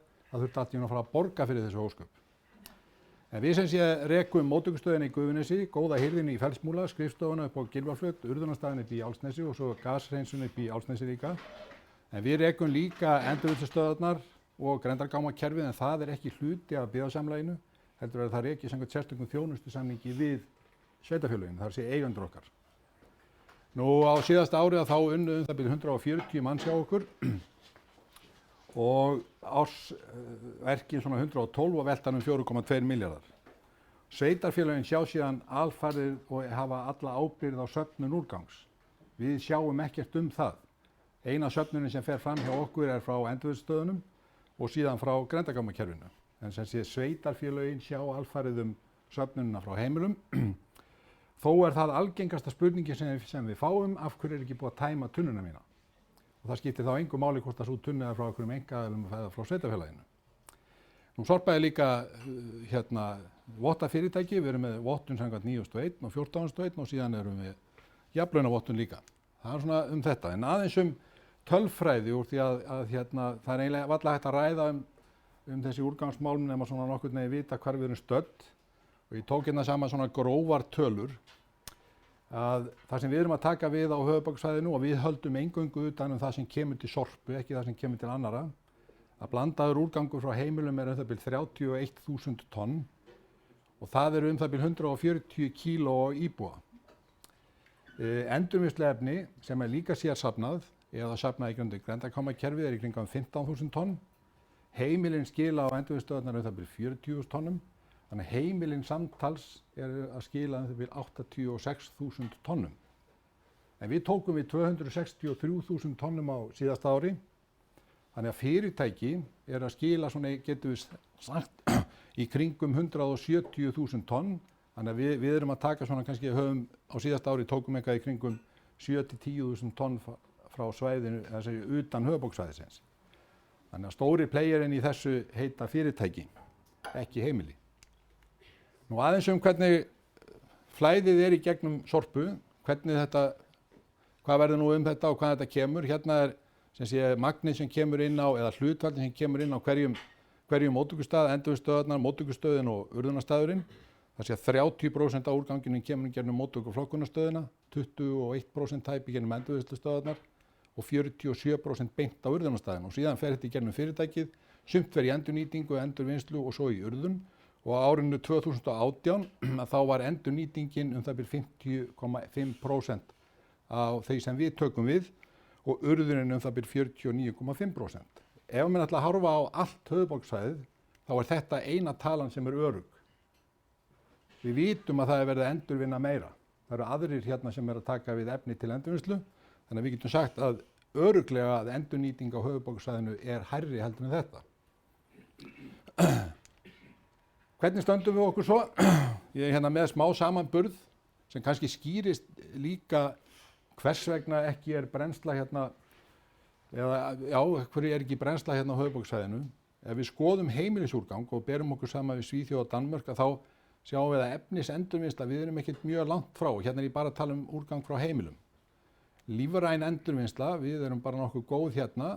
Þetta reyndar tölur sem orðið svolítið gamlar, en það breytir ekki því að 25% hérna á höfuðborgarsvæðinu vegna vinnslu á metani. Það jú líka endurnýting á efninu að nota metan.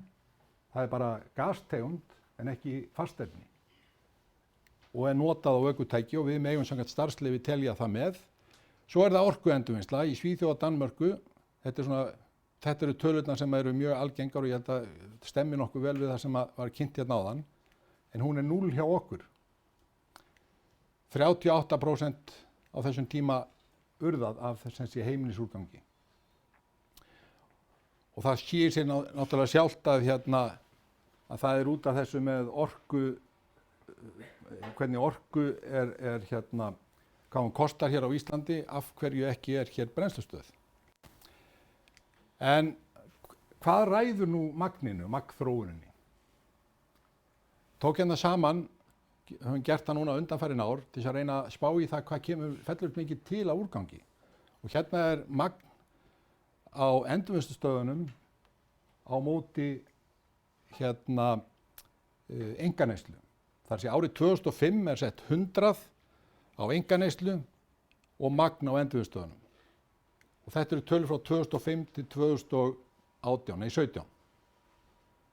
Það að segja, það einkaneyslan sem ræður magninu.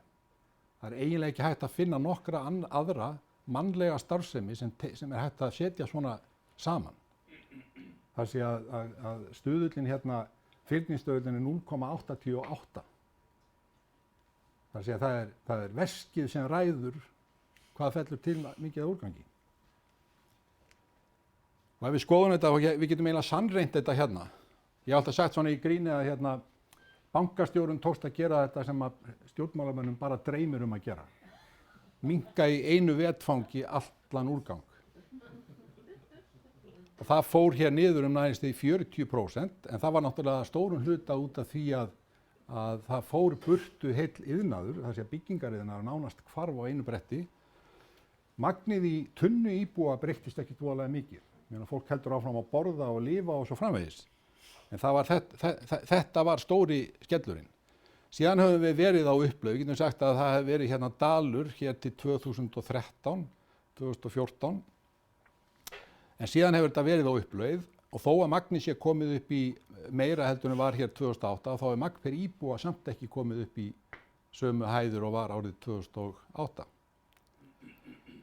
Þannig að við getum sagt að það sé hérna, það veskið sem ræður þarna. Það verður til mikið af úrgangi. En það svolítið merkilegt að skoða þetta. Þannig að þetta þarf maður kannski að hafa í huga þegar maður að horfa til framtíðar. Og hvað ætlum við að ná árangri í, hvernig ætlum við að draga úr magni úrgangs. Hérna svona önnur glæra sem sýnir svona svipa. Þetta ljósu sýna magn úrgang sem safnað frá heimilum. 2008, það verður aðeins skellur en hann ekkert mjög mikill. En hann skýrist líka af öðru. 2009 tókum við blátunnuna hérna á höfuðborgarsvæðinu.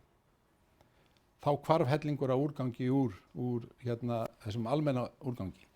En íbúar hins vegar mjög duglegir við að flokka og þetta magnið sem kemur inn á endurvinnslustöðvarnar. Þannig að aukningin ekki í tunnum íbúa, heldur hún í endurvinnsluefni sem farið með í réttan farveg. Og aðeins svona til þess að sýna þetta betur, að þá breyting á magni úrgangsflokka í Gufunesi, þar sé að í móttökustöðinu, milli 2014 og 2018, heildaraukningin hefur verið 31,4% og svo þetta svona misjafnt hvaða flokkar þetta við getum tekið bylgjupappa, sem svona ákveðin mælikvarði og innflutning, hann hefur aukist 84%. Grófur úrgangur, lita timbur, þetta kannski mælikvarði á eitthvað byggingar starfsemi, hérna 183%. Sorpsöfnun sveitarfélagi hefur aukist 2,5%. En íbúum hefur fjölgað langt meira en það á þessu tímabili. Þannig að íbúar að standa sér vel í að flokka og koma til endurvinnslu.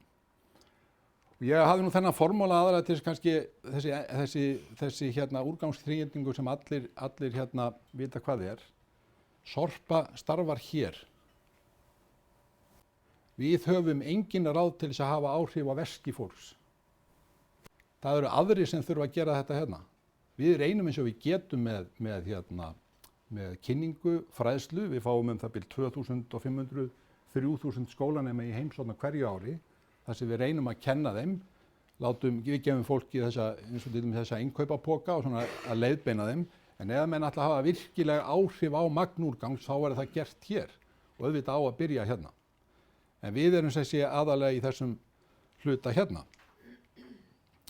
Nú, lífrænn úrgangur er eitt af því sem hefur verið hátt á agendunni undanfarin ár og árið 2007-2009 voru gerðar ansi viðamiklar, alveg til 2013 voru gerðar ansi viðamiklar skoðanir á tæknilegum útfærslum og skoðað, við gerum bara ekki neitt, útópísk endurvinnsla sem allt er endurvinnið þó að það væri í sjálfu sér ekki tæknilega hægt, framleiðsla á brenni, brennslustöð og kostur gasgerð og svo jarðgerð og þetta er sem sé losun gróðurhúsalofttegunda. Við létum sænskt fyrirtæki gera þessa lífsferilsgreiningu fyrir okkur og þá kom í ljós að gasgerð með reyndar jarðgerð líka var langbesti kosturinn út frá gróðurhúsalofttegundum. Brennslan þetta er svolítið öfugt við það sem gerist erlendis. Hérna værum við til dæmis að skipta út jarðvarma eða rafmagni með vatnsafli. En þetta getur verið kostur fyrir aðra sem að skipta út til dæmis kolaorkuverum eða gasi eða eitthvað slíku. En þessi samanburður er kannski svolítið áhugaverður líka. Það er að segja að við þennan gerir ekki neitt. Það borgar sig ekkert að fara út í bara jarðgerð. Enda ef þú horfir á þróunin í Evrópu að þá voru stór framkvæmdir í jarðgerð, það hafa alla þekkist að þær séu byggðar lengur í dag. Það er gasgerð sem er upp á borðum, einfallega vegna þess að þar er hægt að ná í allt sem felst í hráefninu, ekki bara jarðvegsspætin. Það verður líka til jarðvegsspætir í gasgerðinni. Og þá var sett upp þessi forgangsröðun, þar að segja að við ætlum að reyna að efnisendurvinna eins mikið og við getum til endurnotkunar, endurnýtingar eða endurvinnslu líka. Og það var gert með blátunnunni og síðan safnun á plasti, aukning á starfsemi góða hirðisins og svo framvegis. Og það sem ekki getur farið þar, farið í gasgerð, þar verður til metan í það minnsta, það sem kemur úr þeirri vinnslu og það sem ekki getur farið í gasgerð, farið í jarðgerð og þetta er samþættur hluti sem við erum að byggja í dag. Þar komi síðan út jarðvegsspætir, síðan verði framleiðsla á brenni og svo þurfum við brennslu. Ég held að það hafi komið alveg fram áðan að jafnvel þótt við uppfyllum allar kröfur sem Evrópusambandið er að setja okkur og þá verðum við að hafa brennslu. Ekki bara fyrir einhver tratt héðan, við þurfum að hafa aðstöðu til að brenna sjúkrahúsúrgang, sótnæman úrgang, spilliefni og svo framvegis. Og svo er síðasta hálmstráið sem er urðun. Nú aðeins að húsasorpi eða hús, þetta er kannski að standa rannsókn á innihaldi úrgangi í heimilistunni, það er allt of langt. En í heimilistunni íbúa, við erum búin að gera þetta í nokkuð mörg ár að skoða hvað er í tunnum íbúa. Þetta er pappír og pappi, það hefur farið niður, ef ég myndi sýna ykkur frá 2009 þá var það komið úr 20% og niður í 10%. Umræða plast hefur borið þetta í skauti sér. Skilagjaldskyldar umbúðir, alveg furðulegt að íbúar eru að henda skilagjaldskyldum umbúðum fyrir á annað 100 milljónir króna á hverju ári í tunnuna sína sem geta fengið borgað fyrir hjá endurvinnslunni. Nú textíl, það er líka umræða fatnað, það hefur líka dregið úr magninu. Og svo er ýmsir hlutar, málmar, steinni, gler, timbur, sérsafnaðanlegur eldhúsúrgangur sem er svona ákveðin skilgreining sem að þetta efni kannski hentar í jarðgerð. Og svo er annar lífrænn úrgangur sem að hentar ekki í jarðgerð heldur er hægt að nota í gasgerð, garðaúrgangur sömuleiðis og bleiur. Bleiur, að margir eitthvað stór augu. Bleiur eru lífrænar í það minnsta innihaldið. Og leiðin sem við höfum verið að leita að að taka allt þetta hérna, ekki bara kirsuberinn úr þessu. Lausnin, tæknilausnin sem við ætlum að vera með, nú er að geta unnið á þessu öllu. Og þá erum við komin að þessari gas- og jarðgerðarstöð sem er verið að byggja upp í Álfsnesi. Ef hún hefði verið komin á síðasta ári, þá hefði endurnýtingarhlutfallið hjá Sorpu verið 68% tæplega og urðunin komin í 29%. Og við stefnum að því með þessari aðgerð að endurnýting úrgangs frá heimilum verði yfir 95% þegar þessi gas- og jarðgerðarstöð verður komin í gagnið. Þessi urðun verði undir 5%. Ég held að þetta sé bara ágætis markmið að komast þangað. Nú önnur framtíðarsýn eða svona hvað við erum svona að spá í þessa stundina. Við viljum gjarnan auka veg góða hirðisins en þeir sáu það á myndinni áðan að það er einungis 1% af úrganginum sem fer í gegnum góða hirðin. Hvað hafa margir komið hérna í góða hirðin? Allir ekki, jú. Sko þarna það er byrjað að hanga á hurðinni klukkan 11:30 og þarna fer mikið af úrgangi í gegn og þarna er engin sérstök vörumerki, það eru öll vörumerki. Það eru öll vörumerki á Íslandi þarna. Samt er þetta bara 1% af öllum úrgangi sem við tökum við. En kannski er hægt að auka það eitthvað frekar. Nú gas- og jarðgerðarstöðin, þar er lífrænn heimilisúrgangur, það verður til metan, einhvers konar jarðvegsspætur og kolsýra. Við höfum kosið að kalla þetta jarðvegsspætur, vegna þess að við höfum notað moltu yfir efni sem er búið til úr garðaúrgangi, ekki matarleifum. Lífdísel, sláturúrgangur, við erum í samstarfi við fyrirtæki sem heitir Lífdísel. Við forvinnum sláturúrganginn og munum gera og þeir sjáum að búa til úr því einhvers konar díselolíu. Síðan verður líka til próteinþáttur sem verður bætt inn í gas- og jarðgerðarstöðina og verður þá jarðvegsspætir. Díselframleiðsla úr plasti og öðru kolefnisríku efni, þetta er leið sem er möguleg. Það er komin tækni sem gerir mögulegt að taka allt plast, ekki bara sumt plast eins og hefur verið og framleiða þá díselolíu, bensín eða black carbon og svo hafa líka verið gerða tilraunir með að nýta plastið í asfalt. Það er að segja í malbygg. Asfalti sem er notað í dag eru líka úr olíu. Þannig að þar eru möguleikar. Nú síðan er framleiðsla á einhvers konar brenni sem getur farið erlendis eða innanlands, einhvers staðar í orkuframleiðslu á köldum svæðum og svo þurfum við brennslustöð. Brennslustöðin ætti hins vegar að vera eins lítil og við komumst af með. Því að við getum ekki keppt við orku hér innanlands við framleiðslu þar. Þó að vissulega ef við förum í brennslustöð þá þurfum við að búa til konsept sem gera verkum að það sé hægt að nýta það. Og svo er náttúrulega urðun þar sé einhvers konar inert úrgangur sem ekki á sér neina aðra leið. Við komumst ekkert hjá því að vera með urðunarstað einhvers staðar fyrir ákveðin efni. Þetta þarf náttúrulega að vera minnst hér. Ég held að þetta sé nú svona forgangsröðun eins og ég lýst henni hérna áðan. Herðu, og enda svo á þessari hérna sem er sem sé byggingin á gas- og jarðgerðarstöðinni. Tekin held ég núna í mars, frekar en apríl. Þetta er stórt og mikið mannvirki, 12.800 fermetrar og kemur til með að geta unnið 35.000 tonn óbreytt. En það er með litlum tilfæringum hægt að koma því upp í 54.000 tonn eitthvað svoleiðis. Og það er gert ráð fyrir því að þessi stöð verði afhent okkur í febrúar 2020. Fyrstu 3 mánuðina á tækniframleiðandinn, þar sé ICAN í Danmörku að reka stöðina, að sýna okkur fram á að þetta kemur í virki nú. Og svo munum við taka við eftir 3 mánuði. Þeir segjast alltaf skila verktakinn 15. febrúar eða ekki. Við erum að gæla við að það verði skemmtilegri dagsetning, 20.02.2020. En ekki segja þeim það. Herðu, þetta var það sem ég vildi sagt á það. Takk fyrir.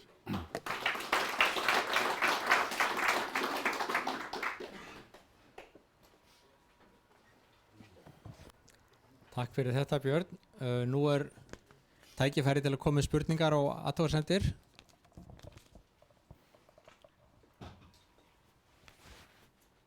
Engin spurning. Salurinn alveg hljóður, Rúne. Do I have to translate everything in English now? I guess I risk that you already said what I'm asking you about, but the gas that you will produce from here, that's methane. Will you use that for? What is your business plan, so to speak, for the gas? Is it to be used for vehicles or to be sold to chemical industry, or I wonder who is the customer and the customer for the gas? Well, there are some private vehicles here in Reykjavik. Reykjavik City, for example, has all their waste fleet on landfill gas. So the main purpose is to use it for vehicle fuel, because that's where you get the most environmental benefit. You exchange imported fossil fuel. But it can also be used in industry. For example, we did some test trials some years ago in plastic manufacturing. This can be used in laundries. Everywhere where you need energy, this can be used. Also in chemical industry, that's also possible. But the main business plan was to use it for vehicles.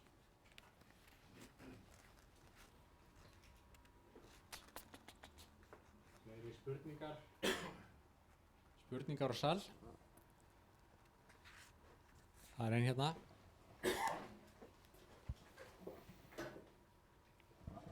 Já, þegar jarðgerðarstöðin og gasstöðin tekur til stærra munni þá breyta eitthvað flokkun aðferð, munni taka þá lífræna útganginn úr tunnunni heima eða verður þetta gert í stöðinni hjá okkur? Við gerum ráð fyrir því að taka allan heimilisúrganginn í gegnum móttökustöðin í Gufunesi og þar verður þetta flokkað með vélrænum aðferðum. Þar sé að það þurfi ekki frekari flokkun eða segja nýja tunnu við hvert heimili. Það kemur hins vegar ekkert í veg fyrir það að ef að það gengur eitthvað illa þá hægt að taka upp sérflokkun. En sem sé tækjabúnaðurinn á að geta ráðið við þetta og þegar við höfum verið að skoða svona vinnslu erlendis eins og til dæmis þessa dönsku tækni þá hafa þeir tekið við sérflokkuðum lífrænum úrgangi í 15 ár og óhreinindin í sérflokkuðum lífrænum úrgangi upp í 55%. Við þurfum hins vegar að koma skilaboðum til íbúa. Við viljum ekki raftæki. Þau verða að fara út.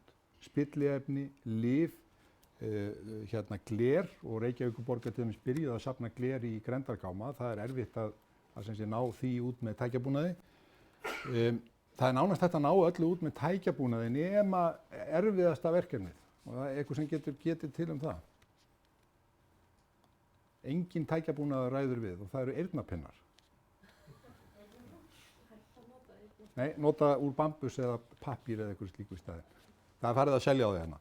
En eins og segi, það ekki gert ráð fyrir því að verði sérflokkun í byrjun, að minnsta kosti.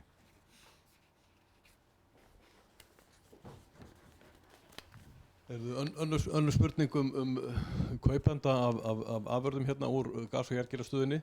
Hverjir munu kaupa jarðvegsbætin, hverjir munu fá jarðvegsbætin og hvar verður hann notaður? Við höfum það hefur margir sýnt þessu efni áhuga, bæði gróður fyrir fólk í landnámi Ingólfs og svo landgræðslan. Við höfum hins vegar aldrei gert ráð fyrir því í okkar plönum að fá einhverja peninga fyrir þetta. Þetta ekki söluvara, kannski gerist það einhvern tímann, en þetta aðalega spurningin það hver borgar flutningin á því. Ég get eiginlega ekki svarað því á þessu stigi. Nú það eru líka tækifæri bara hreinlega þarna í kringum Álfsnes, það eru þar svæði sem hægt að rækta upp í skógrækt og svo framvegis og við erum í samtali við Skógræktarfélag Reykjavíkur. Þannig og það nóga svæðum allt í kringum höfuðborgarsvæði sem alveg þörf á að græða. Þannig að ég nokkuð sannfærður við fáum not fyrir þetta efni.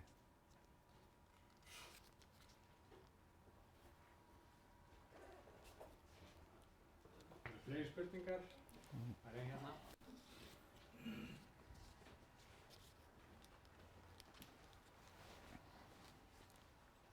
Nú ég svolítið duglega að flokka og ég fæ oft gesti til mín sem eru bara svona smá undrandi og segja hei, til hvers það þessu? Þetta fer hvort allt í sama haug hjá Sorpu og verður urðað. Þú veist, hvernig getur maður upplýst fólk þá betur ef þetta ekki satt? Já, sko, ég vil meina það að þetta sé síðasta hálmstrá þeirra sem nenni ekki. Sko, þetta á sér þetta gömul saga. Og má eiginlega rekja alveg aftur til 1993 eða 4 að það var eitt sveitafélagi hér í nágrenni Reykjavíkur sem að hóf sérsöfnun á pappír og komu með það meðal annars til sorpu í endurvinnslu. Eftir nokkur misseri að þá fannst þetta orðið alltaf dýrt, þannig að þeir létu fólk safna áfram en fóru svo bara með það í urðun, ekki hjá okkur heldur annar staðar. Og síðan þá höfum við fengið að heyra þetta alla tíð að þetta fari allt saman í sömu hrúguna. Það er ekki þannig. Það er bara ekki þannig. Ef það sem fólk sér flokkar og flokkar, það fer í einhvers konar endurvinnslu eða endurnýtingu. En nú varst að segja áðan, ég meina það er hægt að safna gleri, Já. En þið eru ekki endurvinna gler, svo hvert fer glerið til dæmis? Glerið, ég gaman að segja frá því, við erum með samning við Vegagerðina uppbyggingu Sundabrautar og Sundabrautin í Álfsnesi er byggð upp með efni sem er gler. Þannig að það er endurnýting þó að það sé ekki endurvinnsla. Og það er örugglega ekki urðun. Takk fyrir þetta. Ætli við segjum þetta ekki gott í bili og ég þakka Birni kærlega fyrir. Takk fyrir.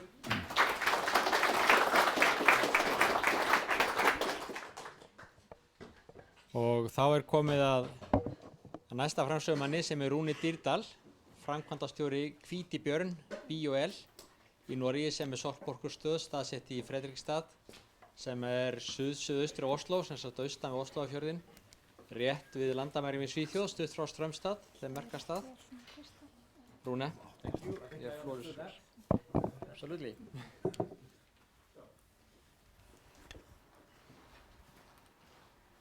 Well, first of all, thank you for inviting me to your forum on waste management here in Reykjavik.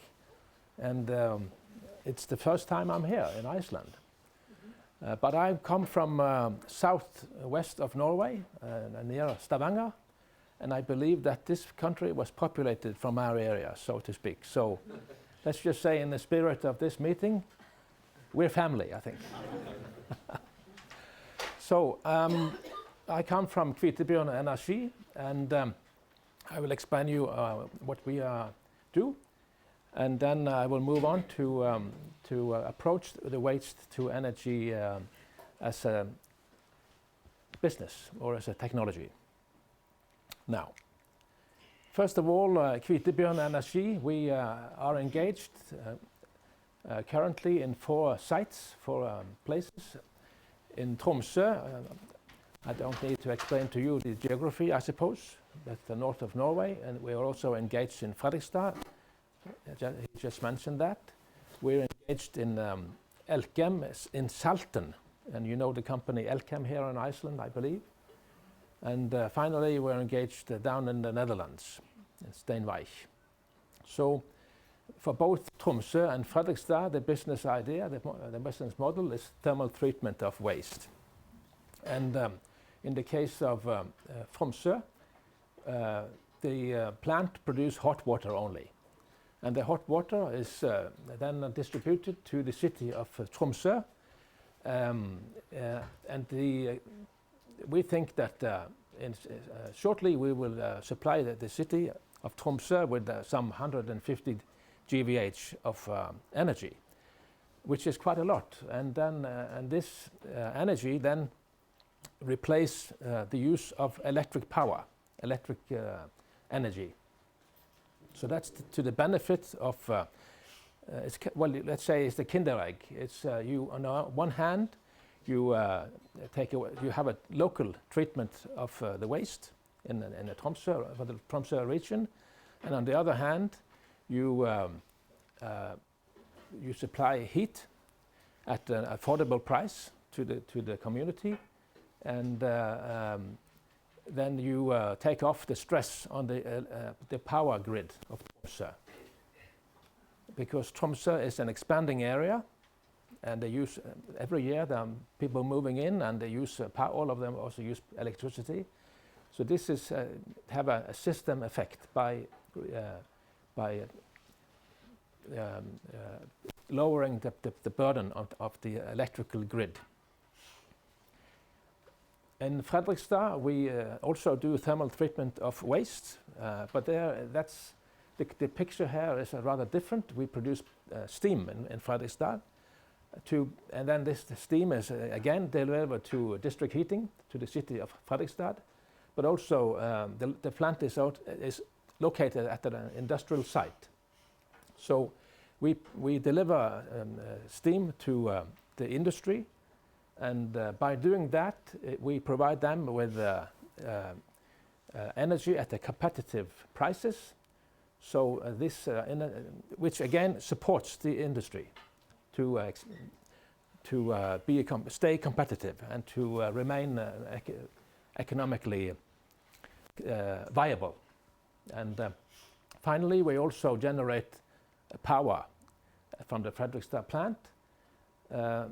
Generally, as we all know, in the winter time, the demand for district heating is higher. So in the winter time, from the Fredrikstad plant, we hardly produce any power because all the energy is delivered to the district heating network. But whereas in the summer, we admit more steam to the turbine generator, so we produce power in the summertime. And then the Steinweich plant that use biomass. They don't use waste. They use biomass, and then it's a combined heat power plant. Produce power to the grid in the Netherlands, but also it allows for business, for production of pallet spacers from waste wood. So again, a recycling, a double effect, you may say, on recycling. So again, you see that that waste to energy support business, support the establishing more business. So it's not only the treatment of waste, but it's also, you may say, an effect for the society, positive effect for the society. In Elkem Salten, we do reclaim heat from the fume. So that's a totally different aspect, but again, it's all renewable energy. Today, the fume from the aluminium production is going to the birds, and all the heat is going from away into the atmosphere. But due to you may say the pricing of power in Norway, and also the improved regulatory measures of Norway, it's now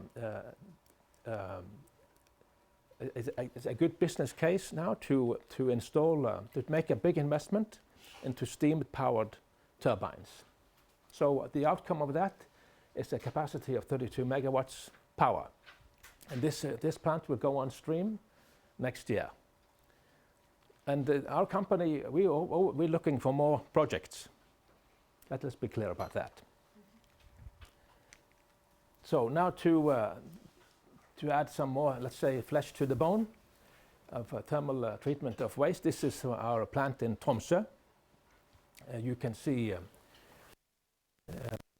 the waste going in.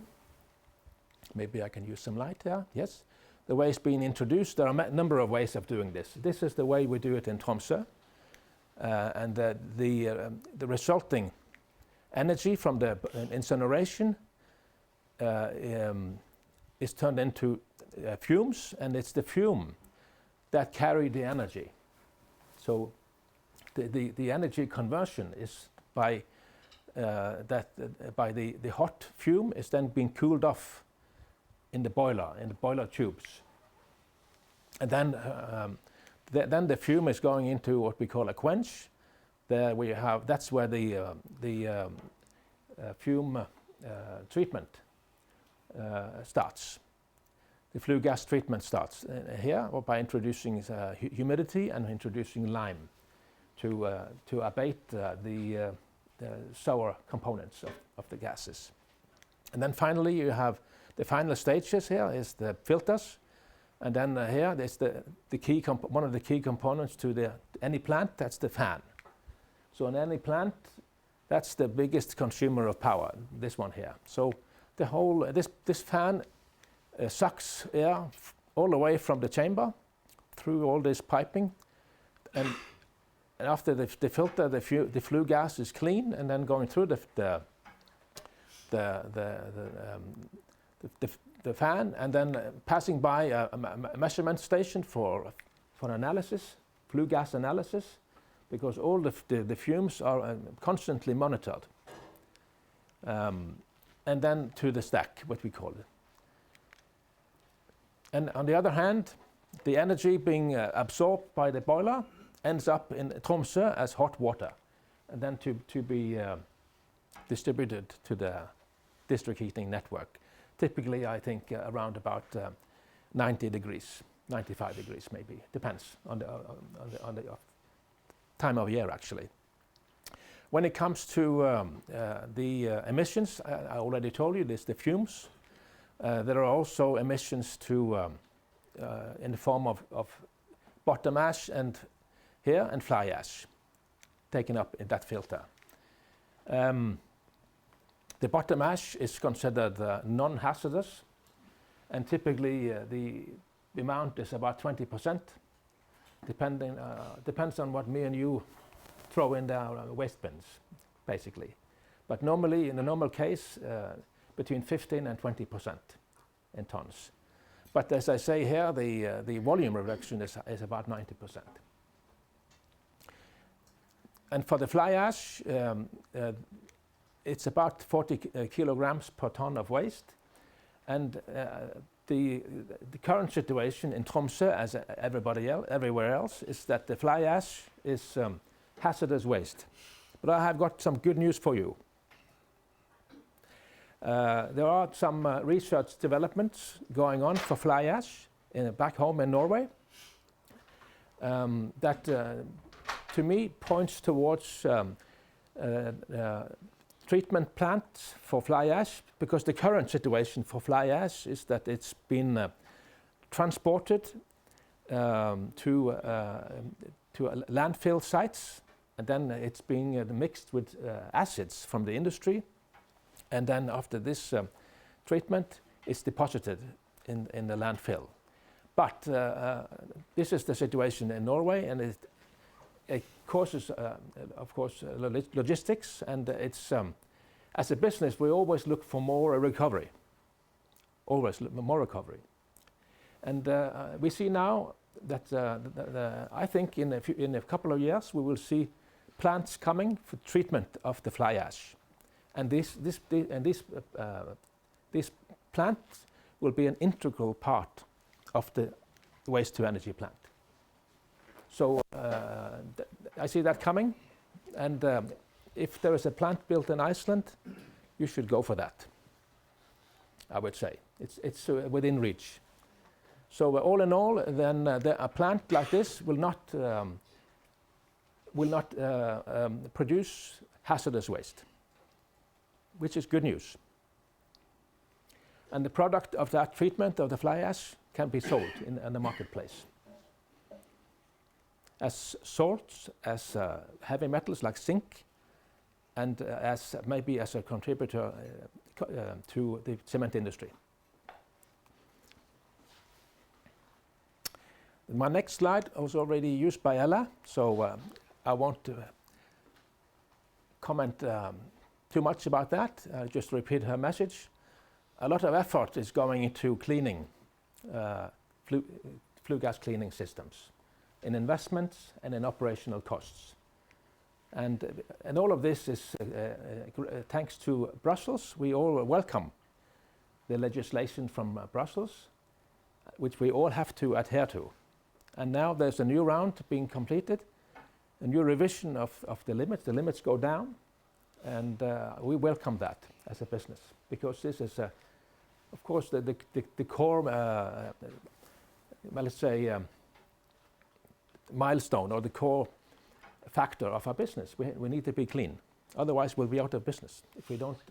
If our operations are not clean, we have no legitimate reason to stay in business. That's what. So we welcome that.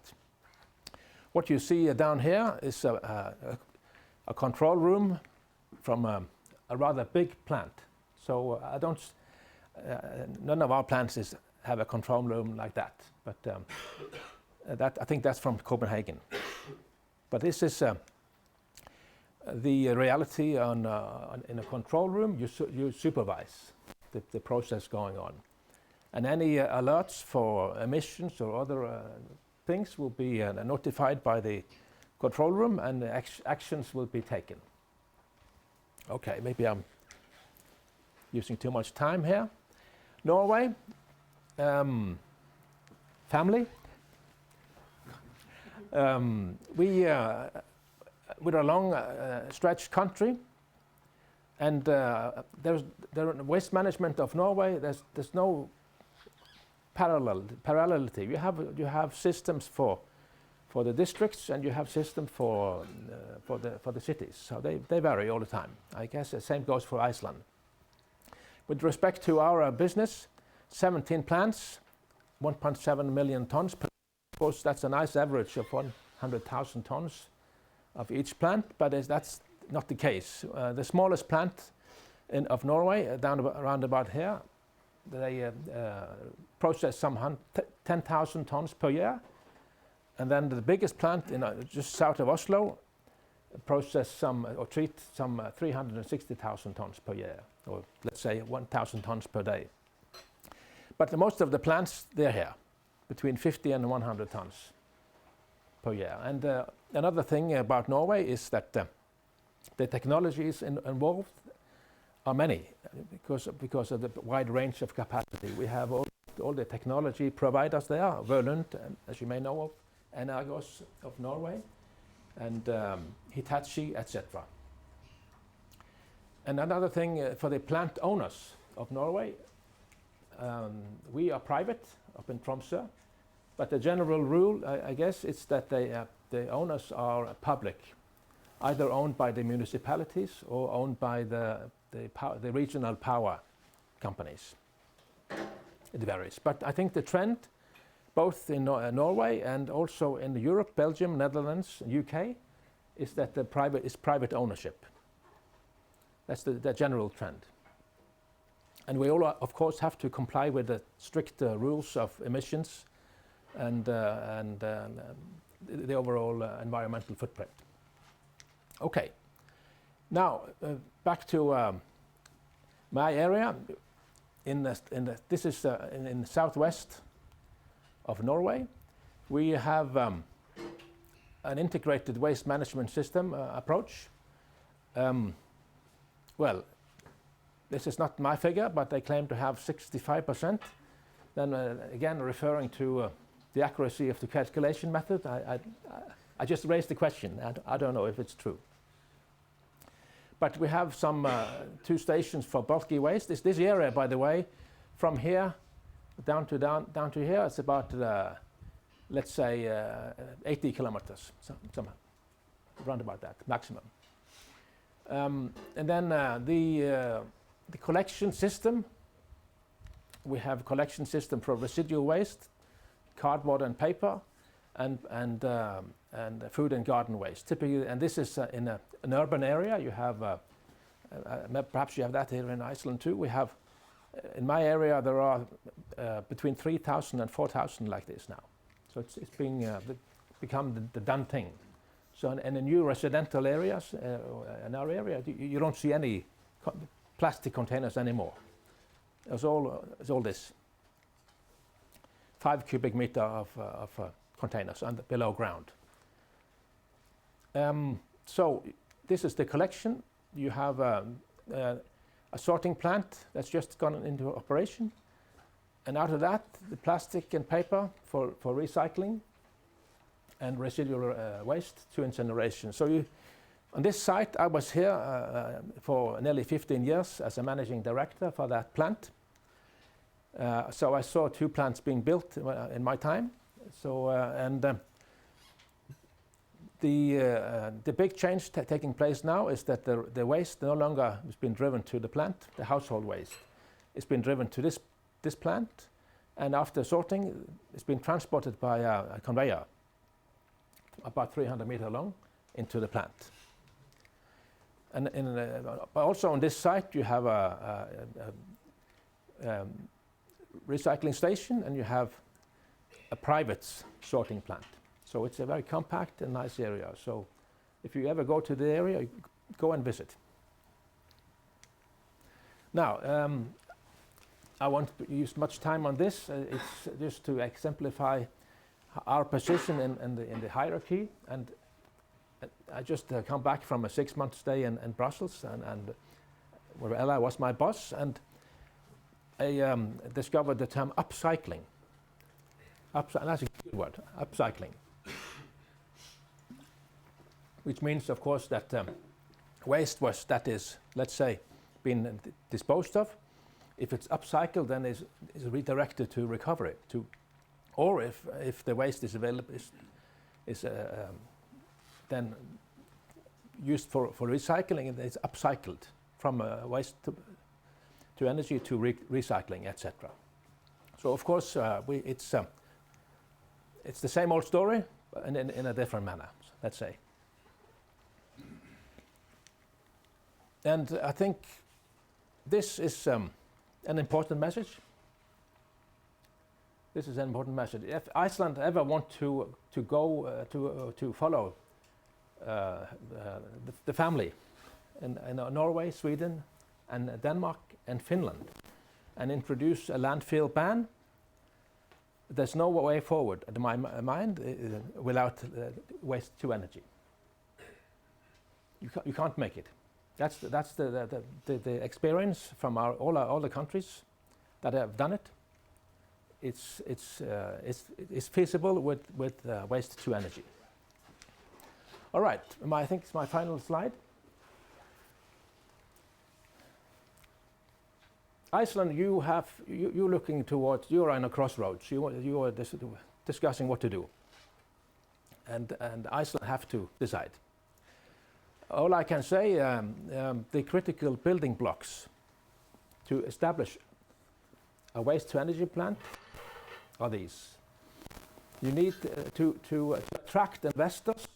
You need a long-term waste supply, and of course, in a big European city, life is easier. In Brussels, the prospective plant owner discuss with the city of Brussels. But here on Iceland, you have to discuss with many entities. So things are more complicated in Iceland, I think, than in a big European city. You need a stable energy offtake. So you need to be located next to your energy consumer, whatever that be. I know from the discussions here I've had during the last 24 hours, it's been pointed towards certain directions, but that's important because you need to have an energy recovery level that satisfied the Waste Farm Directive to achieve the R1 status. So you need to be located next to the energy consumer, energy off-taker, which again can cause some business for them, business for the local communities. So again, suitable location, that also goes for the overall the environmental impact, neighbors, etc. Access to harbors, perhaps, for the residual products, etc., etc. Proven technology, I don't think it's... there's so much technology, proven technology out there now, all sizes, all capacities. There's no need to experiment. Kind of experimenten, as the old Adenauer said in Germany, I think. So I would say proven technology. Low environmental impact, what does that mean? It means low emissions for the plant, but also it means for the logistics, for bringing in waste, bringing out residuals, should be have as low impact as possible. So that's important for a successful project. The operational skills, what we see back home and elsewhere in Europe, I think that if you build a plant, if the plant owner has operational skills, that plant will have the best performance and the lowest cost. And what we also see, if you have an unexperienced owner, the result is the opposite. Then you're in the hand of the consultants, and the practical things go very often wrong. So operational skills from the owners, very important. Financing package, important because these plants are expensive. So you need to have financial, the best financial, let's say, conditions, the less financial cost possible. The predictable residuals offtake. Of course, you need to get rid of your residuals. So you need long-term contracts or prospects for your residuals. And finally, long-term and supportive ownership, very important. You see that all the time. If you have supportive owners, the companies and plants that have supportive owners, they perform best. They're the best performers.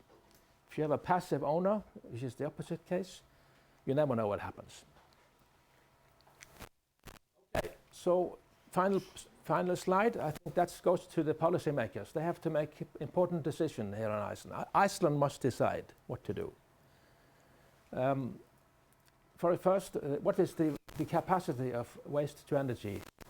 What is the correct capacity? Sorry. Waste to energy capacity on Iceland.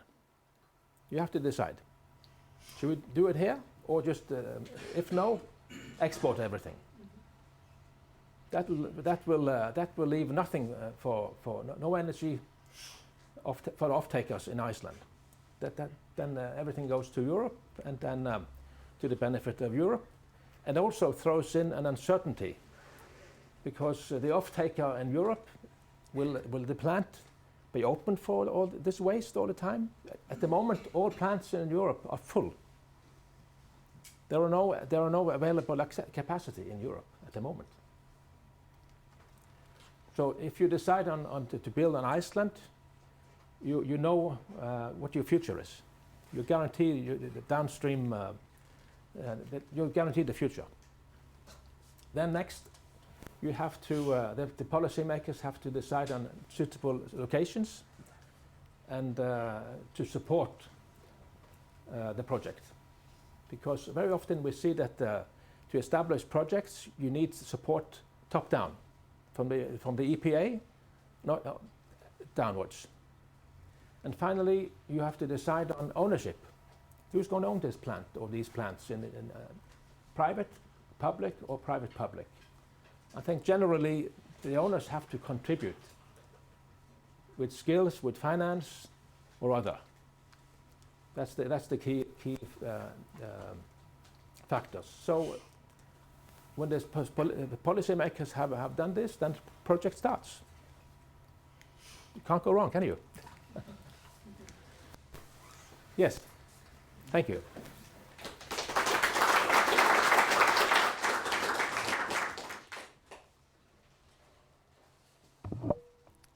Thank you very much, Rúne. Spurningar. Við höfum hérna örfáa mínútur.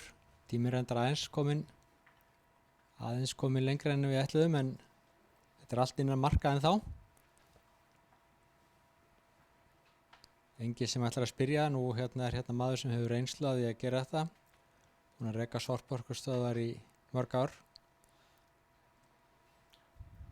Well, let me just conclude, Stefan, that as a company, I have my chairman in the podium here, and we're both committed to any project in Iceland. We're willing to engage if you want us to do. And of course, we're humble. We understand that whoever's coming in has to be prepared for competition. But on a preparatory basis, introductory basis, we're here for you, and we can contribute. Okay. Yes. If I'm,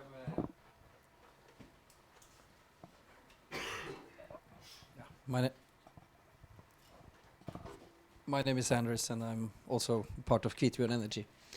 Rune, could you maybe say something about other type of waste that also are possibilities in these type of plants, hospital waste, and it's also possible to think other solutions for local small stream wastes? Yes, I think Björn from Shopper also explained about that briefly, but I didn't understand. Yeah, I'm okay. I didn't understand all of that, but I think you touched upon that. Of course, and also Ella, the hygienic task for the society, and to so in my country and the plant I've been running in Stavanger, we're a very important solution for the hospitals. The hospital waste, and all sorts.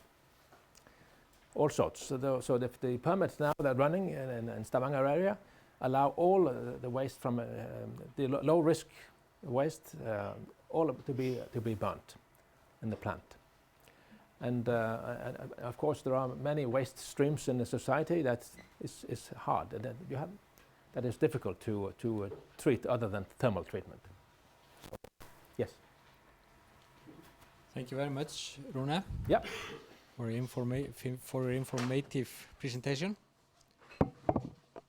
Og þá komið að síðasta erindinu í dag, sem Stefán Guðsteinsson, skipaverkfræðingur hjá Envo, sem ætlar að tala við okkur hlutverk eða hugsanlegt hlutverk strandsiglinga í flutningi og úrgangi. Takk fyrir.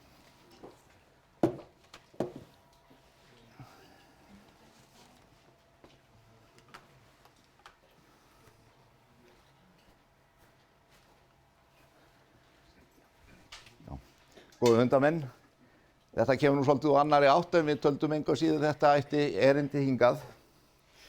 En forsagan af þessu svolítið svo að við félagarnir, Bragi Már Valgeirsson stattur hér og Júlíus Sólnes sem sá sem ekki fær að koma, við settum fram á sínum tíma verkefni þar sem við töldum okkur vera svona að skoða þetta á landsvísu. Og það nú ástæðan fyrir því að strandflutningar eru staddir þarna. Að það ástæða til þess að ætla að talsvert magn af úrgangi í dag fluttur eftir vegakerfinu og þar með töldum við að það væri þarna ákveðið tækifæri í að koma á raunverulegum effektífum strandsiglingum. Nú, til þess að byrja aðeins á þessu. Strandsiglingar voru byrjaðar hér 1929, það var skipaútgerð ríkisins sem kom við 20 höfnum. En þetta var talið afar óarðbært, en enga síður við rákumst út í þessar strandsiglingar vegna þess að vegakerfið það reynilega bauð ekki upp á annað. Við urðum að fara þessa leiðina, sjóleiðina. En síðan gerist það með árunum að það ræðust á 92 og menn reiknuðu eiginlega með því að skipaútgerðirnar, hinnar, tvær kannski, myndu nú að hluta til að öllu leyti taka þetta yfir. Það sem gerist síðan að 1994 þá dettur út verðlagseftirlit eða skoðun á flutningum. Það urðu til þó nokkur fyrirtæki sem fóru að stunda flutninga og þá aðalega eftir vegakerfinu og eiginlega eingöngu. Og það má eiginlega segja það líka að skipafélögin sjálf urðu með tímanum stærsti aðilinn til þess að flytja eftir vegakerfinu. En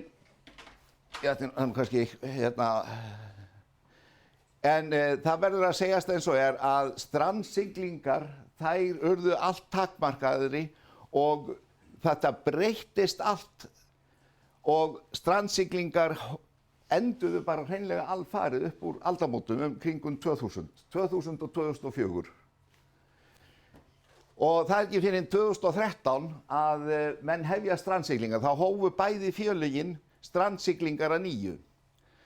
Nú þetta þó talsvert magn, en innihald þessara strandsiglinga fyrst og fremst tengt útflutningi.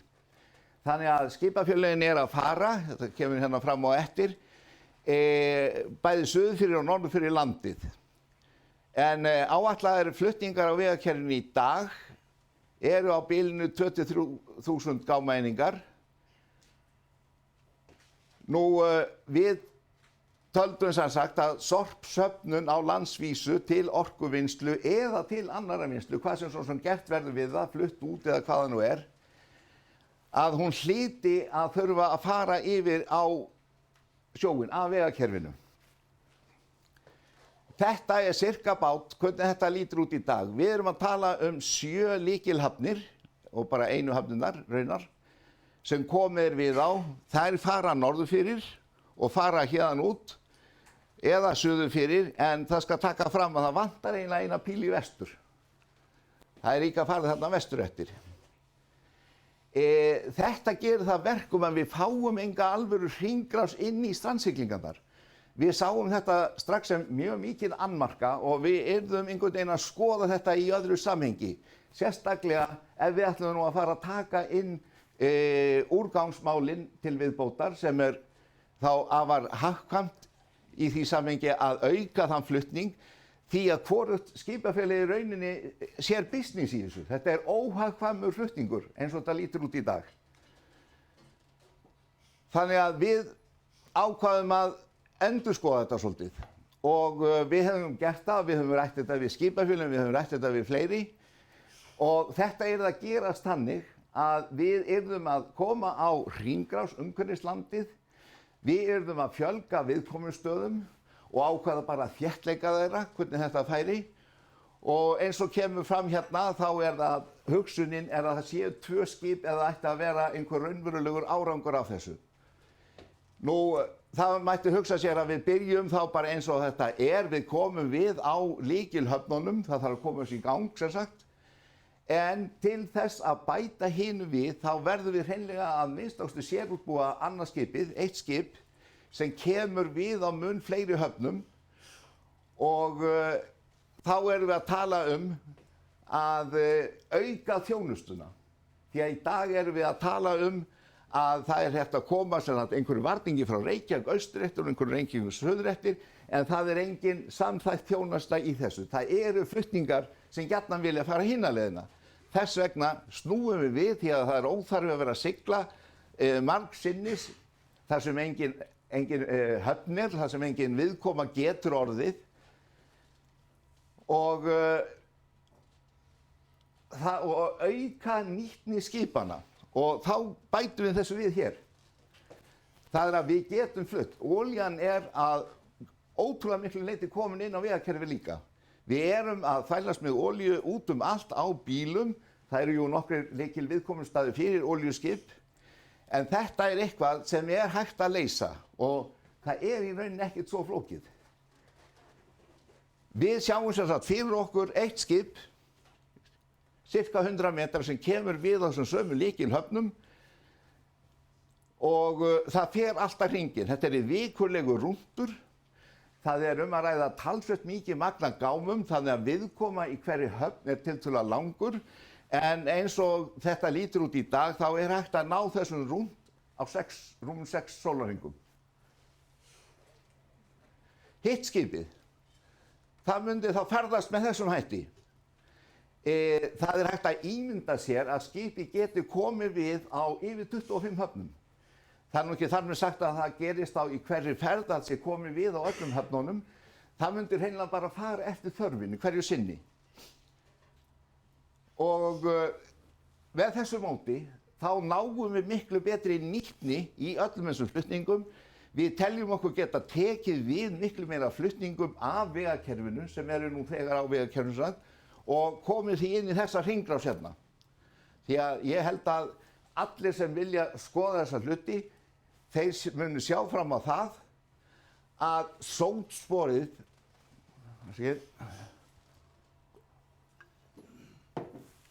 það munu alveg gríðarlega á sótspori, hvor leiðin valin. Landleiðin versus sjóleiðin. Og þetta þarf náttúrulega bara að kanna sérstaklega líka með tilliti til þess hvað það sem við erum að flytja, hvað hentar til sjóflutninga og hvað hentar ekki til sjóflutninga. En það svona tiplað af þessu rétt aðeins hérna. þetta eitthvað sem við höfum frá Alþjóðasiglingamálastofnuninni. Ég get líka bent ykkur að fara inn á vef Eimskipa, en þar þið með CO2 reiknivél, fótsporið sem fer eftir flutninga. Þar þetta metið bæði út frá bílum og gámaskipum. En það hægt að segja það bara hér og nú, það tífaldur munur á þessu. Það 10 sinnum meira sótspor eftir hvern ekinn kílómeter með 1 tonna varningi heldur en það að sigla með það. 100 kílómetrar með bíl, þú getur farið með sama varning 1000 kílómetra. Og það munar minna. Og þetta á við olíunotkunina líka. Sótsporið, olíunotkunin, þetta helst í hendur og það sýnir sig í þessu. Við gerðum smá drög að skipi. Hvernig þetta að vera? Þetta að vera afar aflmikið skip með öflugan vélbúnað og það vegna þess að maður treysti sér ekki að fara inn á allar hafnir hérna í vetrarveðrum við allar aðstæður nema að vera með það tryggt, eins tryggt og mögulegt að skipi geti aðhandlað sig. Það segir sig sjálft að svona skip hefur umtalsvert vindfang. Við þekkjum þetta svo sem úr offshore heiminum hvað þarf til þess að halda svona skip í skefjum og hafa algjöra stjórn á því og uppfylla alla öryggisstaðla. En það tvöfaldur búnaður. Hér gert ráð fyrir mjög öflugum hliðarskrúfum, það gert ráð fyrir 2 skrúfum að aftan, það gert ráð fyrir að það sem kallast dynamic position, að þetta sé svona ekki mikið meir en 1 meter sem skipið myndi þurfa að passa sig á. Búnaður það bara heldur skipinu þarna og passar upp á að ekkert komi upp á. Og varnarráðstöfun að vera með tvöfaldan búnað.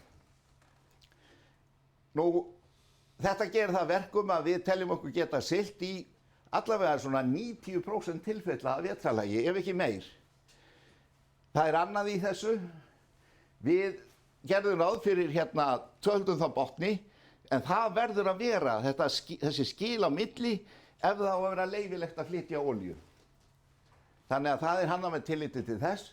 Síðan datt okkur í hug að úr því að menn á ferðinni með svona öflugt skip og þeir hafa nú all heyrt í fréttum það sem gerðist í Noregi að farþegaskip var vélavanna og það var að reyna að mjatla fólkinu í land með þyrlum. Það ekkert skip á Ísland sem tekur á móti þyrlum. Hérna tiltölulega auðvelt að koma því þannig fyrir að það sé hægt að rigga upp þyrlupalli sem tekur bara stærstu þyrlu sem á markaðnum með tiltölulega lítilli fyrirhöfn.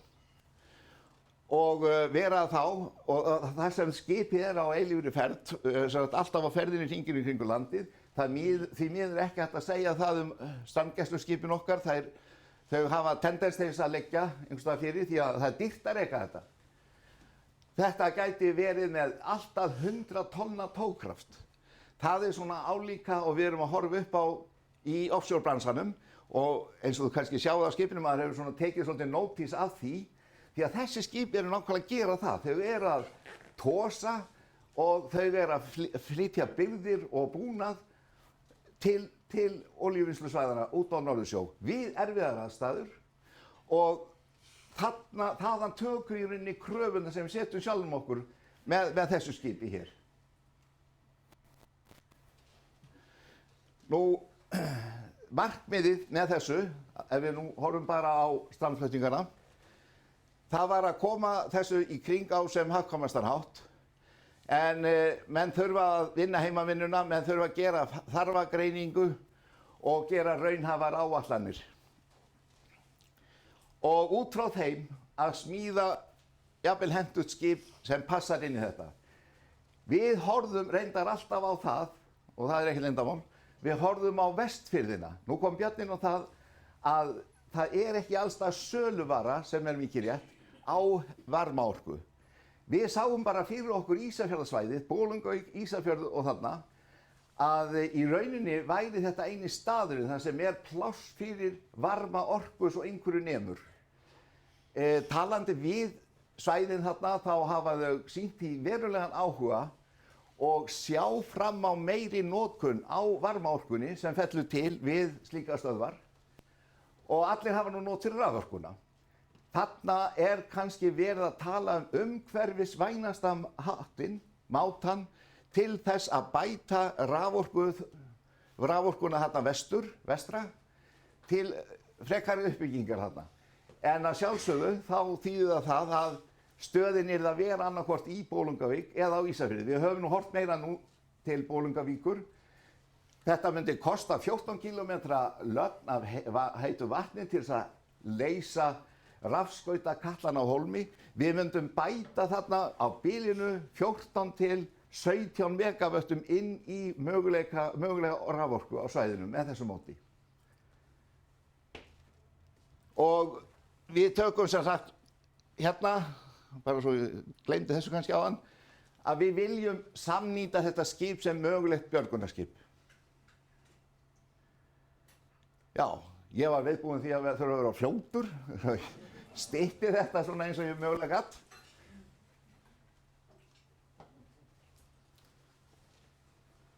En vilja menn spyrja einhvers?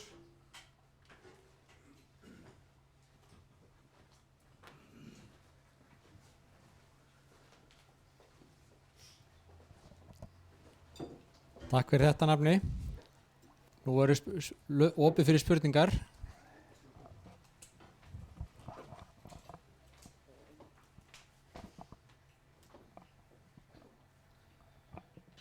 Já, takk fyrir. Nú veitum við ekki alveg, kannski þú Stefán getur svarað sér. Sko í fyrri tilraunum okkar til þess að reka sorpbrennslur, þá hefur eitt vandamáli verið skortur á sorpi, ef ég þekki þetta rétt. Allavega þess að búnaður sem við vorum, hann losaði mengandi efni vegna þess að það var ekki stöðubrennsla. Er nóg á sorpi þarna fyrir þig í þetta, eða erum við búin að leysa þau mál á einhvern annan hátt? Nei. Þetta mál hlýtur að þurfa að leysast þannig að menn setja í gang verkefni sem rannsakar þetta. Það fer enginn á stað í svona fjárfestingu eða uppbyggingu öðruvísi en það liggi nokkuð ljóst fyrir hvað það sem menn vilja brenna. Og það auðvitað hægt að smíða sorporkustöðvar á mörgum stærðum og gerðum. Þær eru að sjálfsögðu hagkvæmar eftir því sem það stækka, en ég held að það sé alveg ótvírætt að það verður að koma á alvöru sorpbrennslustöð hérna. Ég ætla ekki að fara að segja til hvar hún er. Þetta var bara okkar nálgun á því hvar væri best að hafa hana. En hvað hún á að vera stór, það verður einhvern veginn að svara því með því að rannsaka það. Og það er það sem við eiginlega lögðum upp með, það er það sem við höfum kynnt fram til þessa. Fleiri spurningar?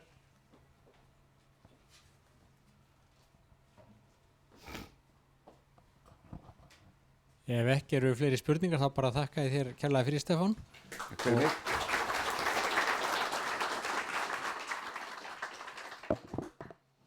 Þá er dagskráin tæmd, en eins og ég nefndi í upphafi, þá er enn tækifæri til þess að spá og spekulera hérna fyrir framann. Við viljum kannski reyna að ná á einhvern fyrirlesara og spyrja spurningar sem þið þorðu ekki að spyrja í salnum. Að öðru leyti er ekkert annað eftir en að þakka fyrir, þá sérstaklega og fyrst og fremst að þakka Verkís og einstökum starfsmönnum hjá Verkís fyrir að koma á þessu málþingi. Og í öðru lagi að þakka fyrirlesurum sem að hafa frætt okkur hér. I'm just expressing my thanks to the presenters and special thanks to you, Rúni and Ella. I was about to say Ellen, and then I thought, no, it's not Ellen. Ella, Rúni Dýrdal og Ella Stengler, thank you very much for your contribution to this workshop. Unfortunately, I guess you were not able to follow much of the discussion, but we're all talking about the same things. It's waste from different perspectives.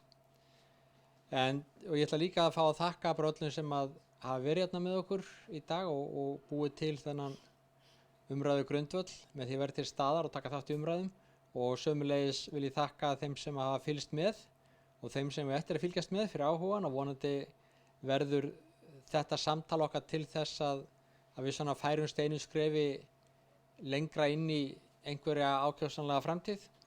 Vonandi hafa bara sem flestir haft sem mest gagn af þessu og vonandi hefur það sem hefur komið þarna fram orðið til þess að við erum betur undir það búin að halda áfram umræðinni og vinna í úrgangsmálunum. Og ég ætla bara að enda því að þakka fyrir mig og þolinmæði ykkar að sitja hér og fylgjast með og þá held ég sé ekkert annað eftir en að slíta þessu bara. Og þá segi ég bara fundurinn slítið og þakka ykkur fyrir komuna og sko góðrar heimferðar.